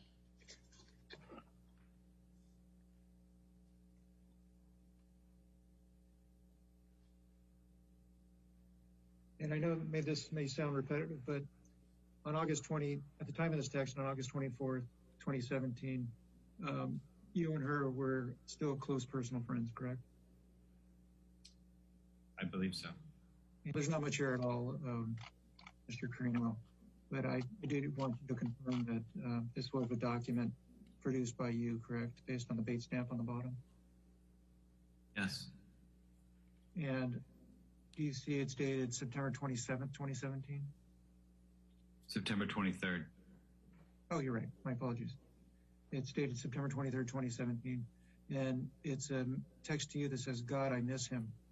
Do you have an understanding of who Miss Hurd is referring to there? Yes. And who's that? Johnny. And do you see at the bottom, the date of the text is June 9th, 2018? Yes. Okay. And it says, I text him happy birthday. Do you know who sent that and who the him is? I assume this is from Amber and she's talking about Johnny. You've had a chance to review the whole document. Carino, what does this appear to be? It appears to be the communications around the time that we set up the meeting in San Francisco. And who are these communications between? Me and Johnny. Okay. And this first bubble, can you tell if the blue is you or Mr. Depp?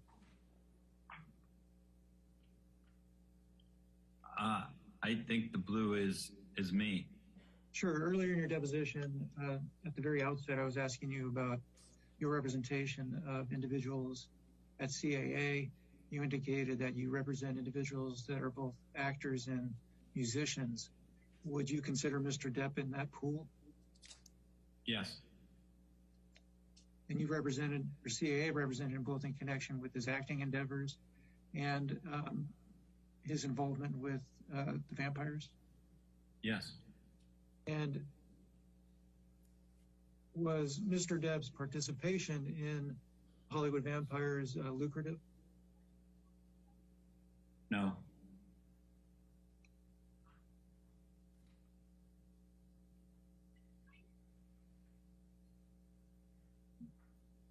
Do you know whether or not it was something Mr. Depp enjoyed? Yes.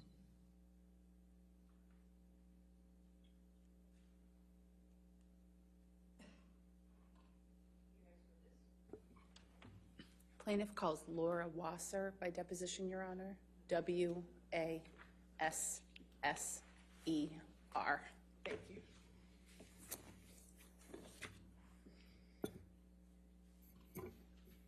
Will you please state your name and address for the record? Laura Allison Wasser, Wasser, Cooperman and Mandels, Suite 800, 2049 Century Park East, Los Angeles, California, 90049. Thank you. What is your occupation? I'm an attorney at law. And how long have you been an attorney? 26 years. You represented Mr. Depp in the divorce against Amber Heard, is that correct? Yes. And you are here under subpoena? Yes. Your practice has primarily been focused on domestic relations in California, is that correct? Yes. Are you a member of any bar other than California? No. During the period 2012 to 2016, was California a no-fault state with respect to divorce? The answer is that California was a no-fault state during that period. During the period 2012 to 2016, was California a community property state? with respect to the division of assets in the divorce. Yes. And what does that mean to you? California is a community property state, and what that means to me is that assets which were earned or created during the course of the marriage, absent some other theory of law applied, be divided equally. And what do you mean by absent some theory or law applied? I'm sorry, Elaine, what was the question? Oh, a theory of law. When I say a theory of law, I mean if there's a premarital agreement, if there's some other, it's not completely blanket community property. There may be things that were earned from a separate property source that would not be considered community property. So I was just trying to provide, for the record, some exceptions to what would be considered community property and therefore divided equally. Now, if someone alleges domestic violence or abuse against their spouse, would that change the amount they would otherwise be entitled to under community property laws? No. In obtaining a temporary restraining order, what is your understanding of the process? The moving party files generally with 24 hours notice to the person who is being accused of domestic violence, a declaration and forms with the court, and requests a temporary domestic violence restraining order. That will generally last no longer than a 21-day period when the defendant is able to make his or her arguments as to why such a restraining order would be inappropriate. And the temporary restraining order, can it be continued? Yes. When did you first begin representing Mr. Depp relating to his divorce with Amber Heard?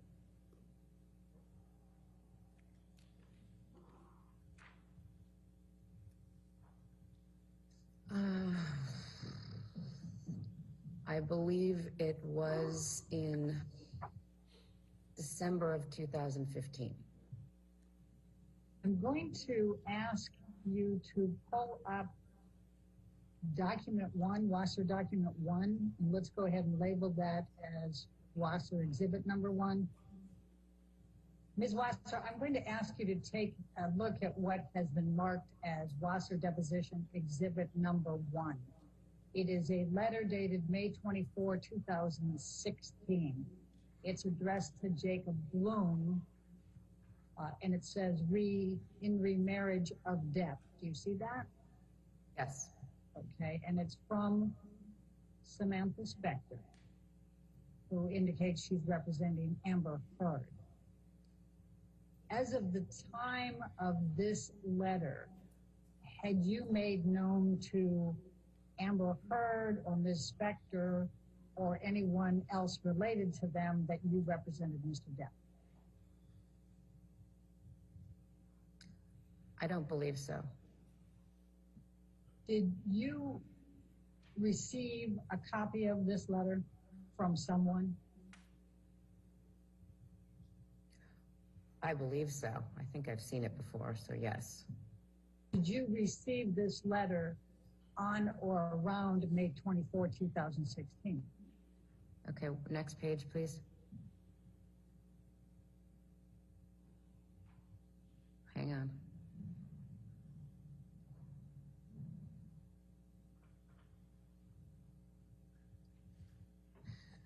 Yes, it was around that time. Around May 24, 2016? Yes.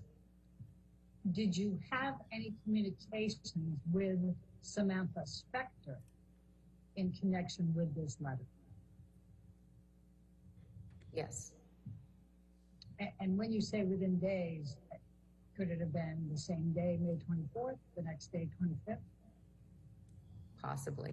I'm going to direct your attention to the next paragraph. It says, to this end, please have Johnny promptly sign and return by Friday, May 27, 2016, the enclosed notice of acknowledgement receipt form, confirming service of the summons, petition, law, case cover sheet, and blank response. Did you do that?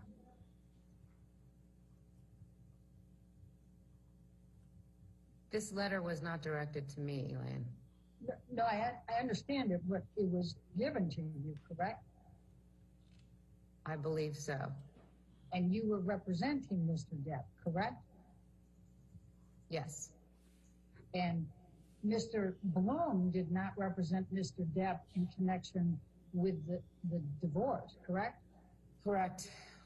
So once Mr. Bloom gave this to you, then did you represent Mr. Depp going forward in communications with Samantha Spector?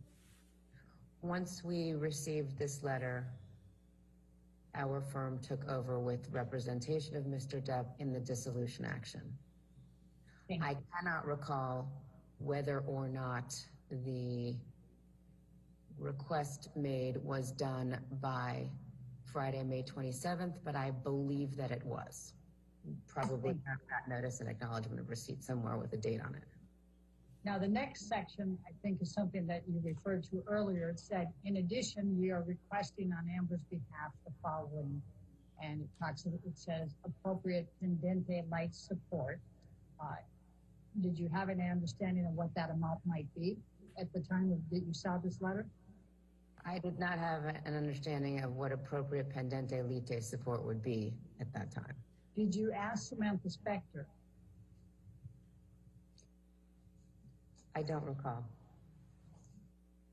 I don't recall our specific communications regarding her requests. Do you recall making any kind of counter to any of these items? All I recall is that without any notice to us, at 8:30 in the morning on the 27th, Samantha Spector and her client went into court and obtained a no-notice ex parte restraining order. Had you had any communications with Samantha Spector prior to her going into court on that Friday, May 27th? Yes. How many communications had you had with Ms. Spector prior, following getting this letter and prior to her going into court at 8:30 on May 27, 2016? I do not recall. Do you have a recollection of whether any of the communications that you had with Ms. Spector between the receipt of this letter that's dated May 24, 2016, and Ms. Spector going into court on Friday, May 27, 2016, related in any way to requests on your behalf, on behalf of your client that you made? No. You recall having communications with Samantha Spector between May 24 and May 27. You can't recall how many, and you can't recall the specifics of those communications. Is that accurate? It's not accurate. And in what way? Please tell me. I recall that we had communications between the 24th and probably the 26th. I doubt we spoke on the morning of the 27th before she went into court. I do not know the content of those communications, and I do not know how many communications were had. Now, on the next paragraph, it has a proposal for private retired judicial officers. Ultimately, did you and Ms. Spector talk about using private retired judicial officers, whether it was the list she provided or any others? I believe so, yes. And what do you recall? My recollection is that is in almost all of our cases, certainly those with high-profile clients, we would have liked to take it out of the system. Ms. Spector was not willing to do that with this case. What do you recall Ms. Spector saying to indicate that she did not want to take it out of the public spectrum? I don't recall her saying anything.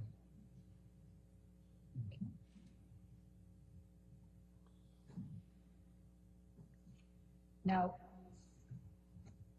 after your understanding was that a CLETS DVTRO was in fact obtained on Friday, May 27, 2016 by Ms. Heard against Mr. Depp, correct? That is my understanding. After that, did there come a time that you or anyone at your law firm communicated with the Eastern Columbia Building concierge staff or management? Were those the downtown lofts? The penthouse lofts, yes. And if it's easier for you, everyone's been referring to the Eastern Columbia Building as ECB. Would that be helpful at all? Sure. Or we can, if you prefer to call them the penthouse loft building, that's fine too. Now that we've identified them, I understand what you're talking about. We can call them whatever you'd like. Did someone from my firm speak with somebody at those buildings? Yes. And who from your firm spoke with someone at the buildings and when? I believe either I did or my partner Samantha Klein or an associate who was also working on the case, Lisa Sutton from our firm. We also had co-counsel on the case. They may have been involved. As to when, I have to imagine it was sometime in June or July of 2016. Now, you indicated either you or Samantha Klein or Lisa Sutton, and you also had co-counsel. Do you have a specific recollection of speaking with anyone at the ECB building? I don't. What were Samantha Klein's communications with the ECB building?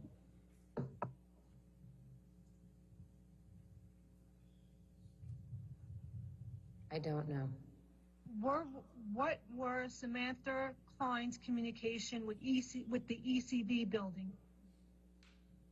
Okay. And her answer was, I don't know. Thank you. What were Lisa Sutton's communications with the ECB building? I don't know. What were your co-counsel's communications with the ECB building? And when I say ECB building, I'm not talking about the structure. I'm talking about the individuals who worked there. And just so we're clear here, you don't recall any communications with the ECB building staff as well, correct? You asked me if I had a specific recollection. I do not. Do you have a general recollection? I believe that at some point we subpoenaed the building's records of the video from the lobby and elevator areas. So I would imagine that the communications would have to do with those subpoenas. Are you able to testify to any conversation you or anyone at your firm or your co-counsel had with the ECB building staff?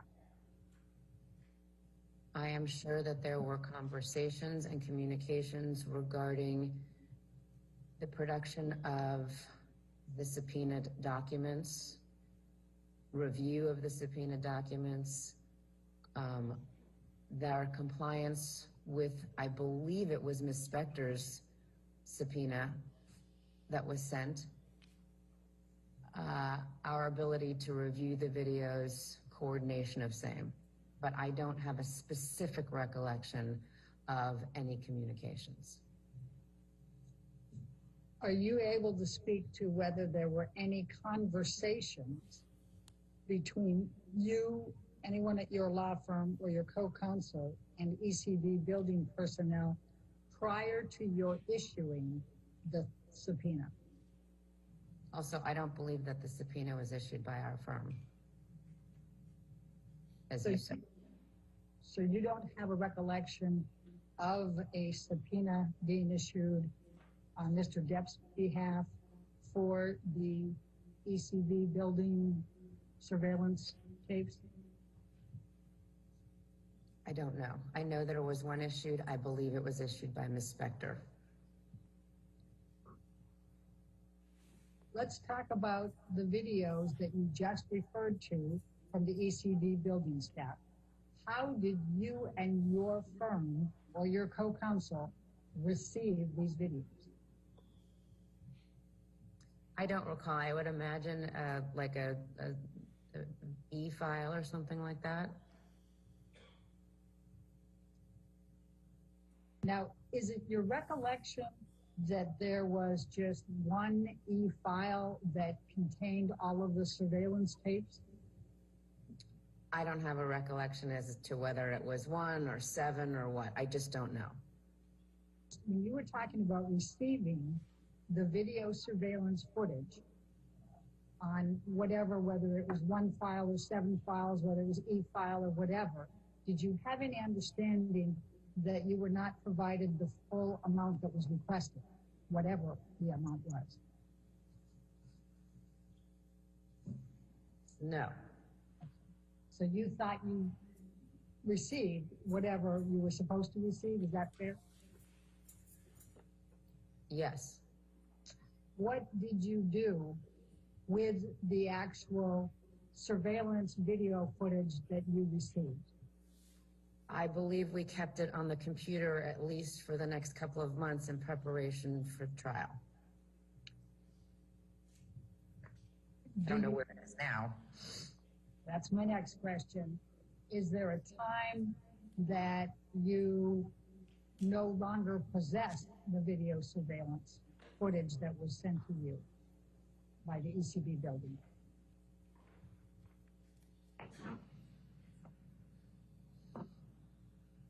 I don't know.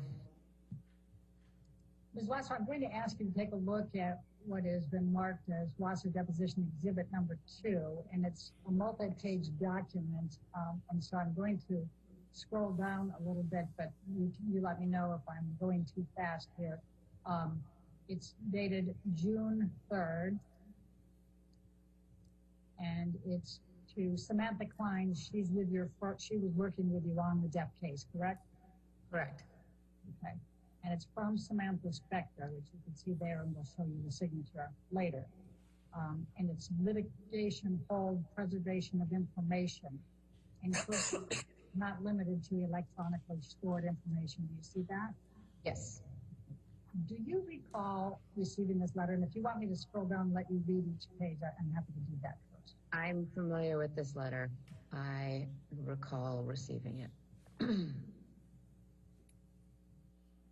And did you receive this letter before you received the surveillance footage from the ECB building?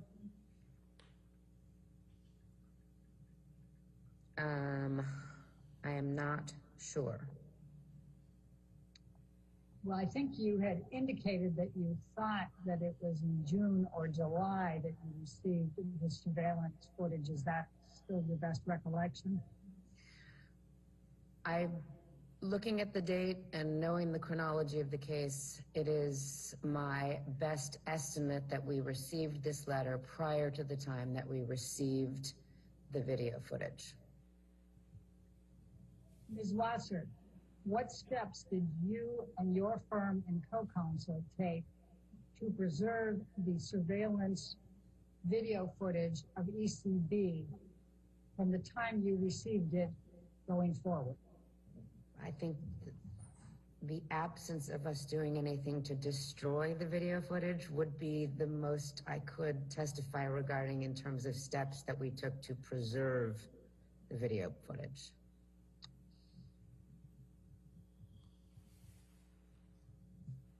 Are you aware of any destruction of the video footage, the surveillance video footage from ECB up to the present? No, we probably still have it. Have you looked for it? No, Have you been asked to look for it? no. I'm going to ask you to take a look at what has now been marked as Watson Deposition Exhibit number 3, and it's dated June 6, 2013, addressed to you, and it's from Charles Harder. Did you have an understanding that Mr. Harder also represented Amber Heard? I did when I received this letter on June 6th. And did you have an understanding that Mr. Harder was also asking you to preserve any evidence? Yes. Ms. Wasser, I'm going to ask you to take a look at what has been marked as Wasser Deposition Exhibit number 4. It's dated June 6th as well, and it's to Charles Harder from your phone. And you are acknowledging receipt of the preservation demand letter from Ms. Heard as well as his, and you indicated we are fully aware of our obligations with respect to the preservation of evidence. Please rest assured that we intend to comply with the preservation demand and expect that Ms. Heard will do so as well. Do you recall saying that in this letter? Yes. And was this letter in fact from you to Mr. Harder? It was. Ms. Wasser, I'm going to ask you to take a look at what has been marked as Wasser Deposition Exhibit number 5. It's a letter dated June 21, 2016 to Samantha Spector, Charles Harder, and Leonard Levine, I think it's pronounced, remarriage of Depp. And it's from Samantha Klein. Do you see that? Mm-hmm. And you are copied on it. Do you see that? I do. Okay. And Ms. Klein worked with your law firm? Yes. And represented Mr. Depp as well? Is that correct? Yes. Okay. And I'm going to go back up to the beginning to call your attention to a particular section. It says, this letter shall confirm the agreements we reached yesterday with respect to the pending domestic violence proceeding. You see that? Mm-hmm.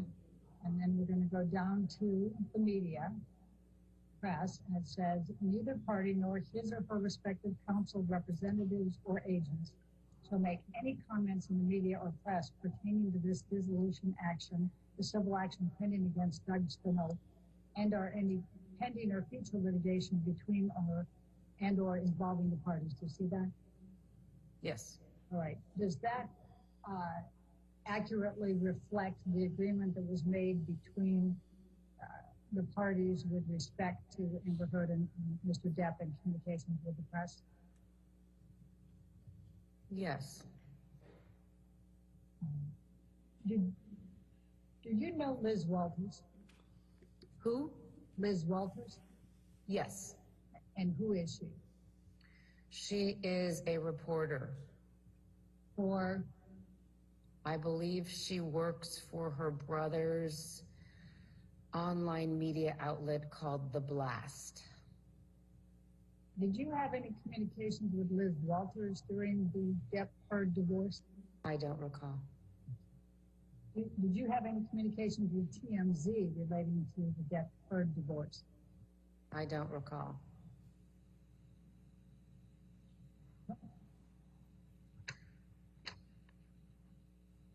Now,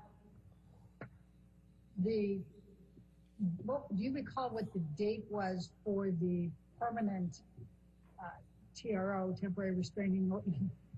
Do you recall the date that you said that early on, 21 days after the temporary restraining order is typically the date that's set for the hearing for the defendant if they want to come in and oppose it, or if the petitioner wants to extend it? Do you recall what the first date was? I don't, but I would imagine it was probably at some point in early June. All right. And then do you recall that date being continued? I do. How many times? At least twice, possibly 3 times. I think that the final date was at some point in August, and we settled right before then. All right. Alan, can we bring up document number 7.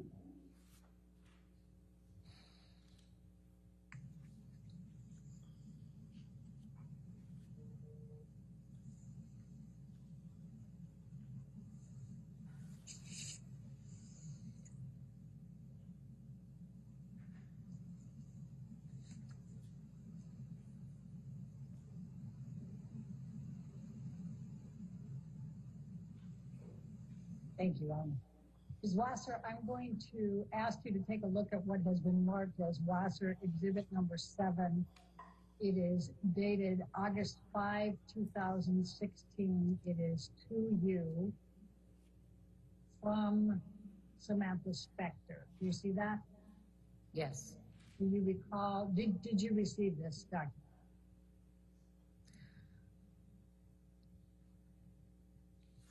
Doesn't it say at the top that it's protected under 1152? It sure does. All I'm asking you is whether you received it. I'm not asking you about the substance. I don't remember. Do you have any reason to believe you did not receive it? I don't. Wasser, I'm going to ask you to take a look at what has been marked as Wasser Deposition Exhibit number 8. And it starts out with an email from Samantha Spector to Amber on August 6, 2016. Do you recall what was going on or around August 16 in this divorce, in connection with the divorce? Not specifically, no. Do you know who Christian Carino is? I do. Okay, who is he? He's an agent, a creative artist agency. How long have you known Christian Carino? I've known of Christian for maybe 10 years. Were you aware that Mr. Carino was involved in organizing, if you will, or assisting Mr. Depp and Ms. Heard with their own meeting to try to resolve their case up in San Francisco? Possibly. That sounds vaguely familiar. Were you on the telephone at any point while Amber Heard and Johnny Depp were meeting to discuss attempted resolution of the issues during the summer of 2016? What was your question? Was I on the telephone? Yes.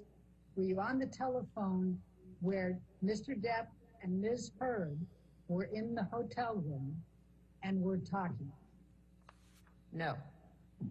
Were you ever on the telephone when Ms. Heard and Mr. Depp were together talking during the summer of 2016, no matter where they were? On the telephone? Yes. No. While he was with Ms. Heard and Ms. Heard was on speaker, and you were on speakerphone with the two of them? No. You recognize the name, I'm going to ask you this here. Do you recognize the name on what? Joe Sweeney? I do. And who was he? Joe Sweeney is a forensic accountant who specializes in family law forensic accounting, and he was Ms. Heard's forensic accountant in the Disso matter.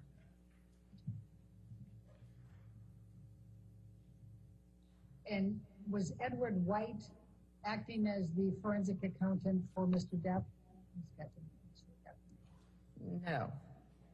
Did Mr. White provide the documentation that was then submitted to Samantha Spector as counsel for Ms. Heard? I believe it came from Mr. White's office. Also probably of note is the fact that Mr. Depp changed business management shortly before or during the course of the case, so it is possible that some of the documents came from predecessor business manager. I'm going to show you what has been marked as Wasser Deposition Exhibit number 10, and I'm not going to ask you any specific questions, so I don't need you to have to review it in detail unless you'd like to. You're certainly welcome to spend as much time as you'd like on it. But I'm just going to go down to the end of it. And I'm going to ask if this is the deal point memorandum that you referred to that was finalized on August 15, 2016. Since the parties' signatures appear at the bottom, as well as Ms. Spector's and mine, I believe that this is the deal point memorandum to which I was referring. Okay. Is there any reason to believe that it is not the final deal point memorandum? No. Ms. Wasser, I'm going to ask you to take a look at what has been marked as Wasser Deposition Exhibit number 11. And it's a series of documents, an FL-150, for example, and then that's page 404, and then it goes into the next part, 1 of 1.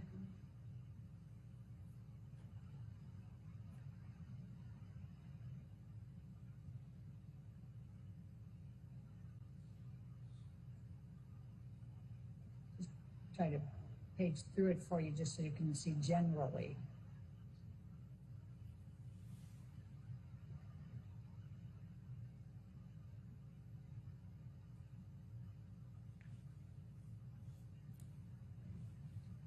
Do you recognize this document? Yes. Could you tell me what it is, please? It looks to be one of the parties, I guess Mr. Depp's, what we call in California, preliminary or perhaps final declaration of disclosure. It's just financial disclosure forms. Ms. Wasser, I'm going to ask you if you can take a look at what has been marked as Wasser Exhibit number 12. And it's a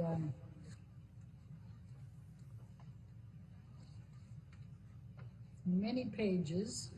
I think it's 50 total. Do you recognize this document? Yes. Can you tell me what it is?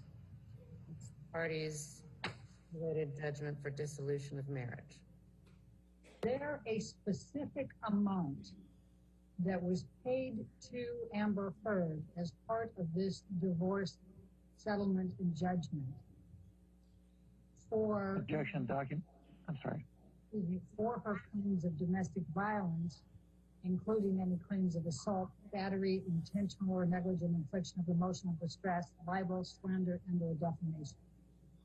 I don't believe that we segregated out what the total amount was being paid for. Did you make any effort to seal, S-E-A-L, the records in this case? And I'm referring to the case in front of us, the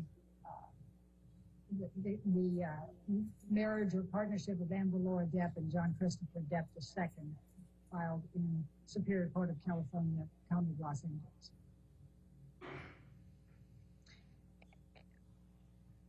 When you say seal, do you mean by the court, to ask the court to seal the file? Yes.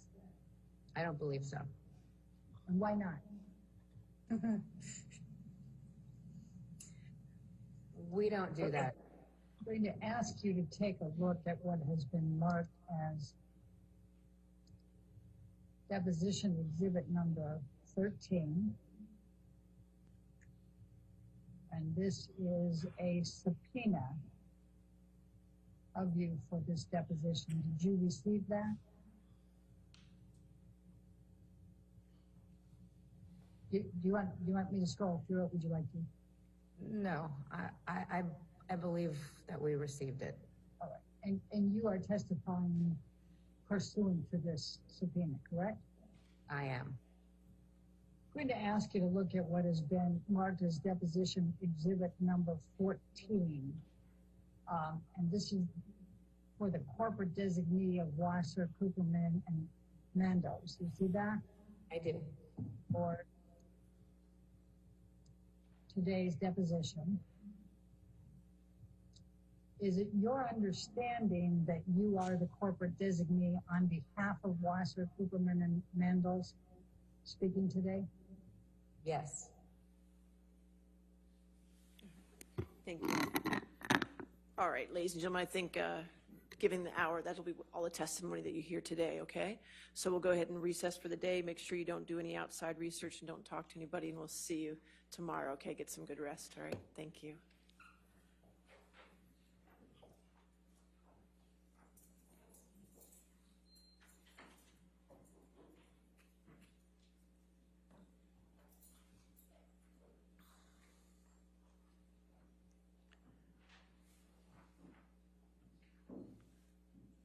Okay. And tomorrow, then, we'll be starting with that other deposition. That's correct? And how long is that, or approximately? About 2.5 hours. So that'll take care of the morning, probably, for the most part. And then you have remote witnesses after that, is that correct? Okay, so you're going to get me the contact information for those so we can get that taken care of. All right, just remember, we do plan accordingly, because I do need to take lunch between 1:30 and 2:30, because there's a graduation I have to speak at, so we're going to take care of that, okay? All right, thank you. Have a good evening. Thank you. All right.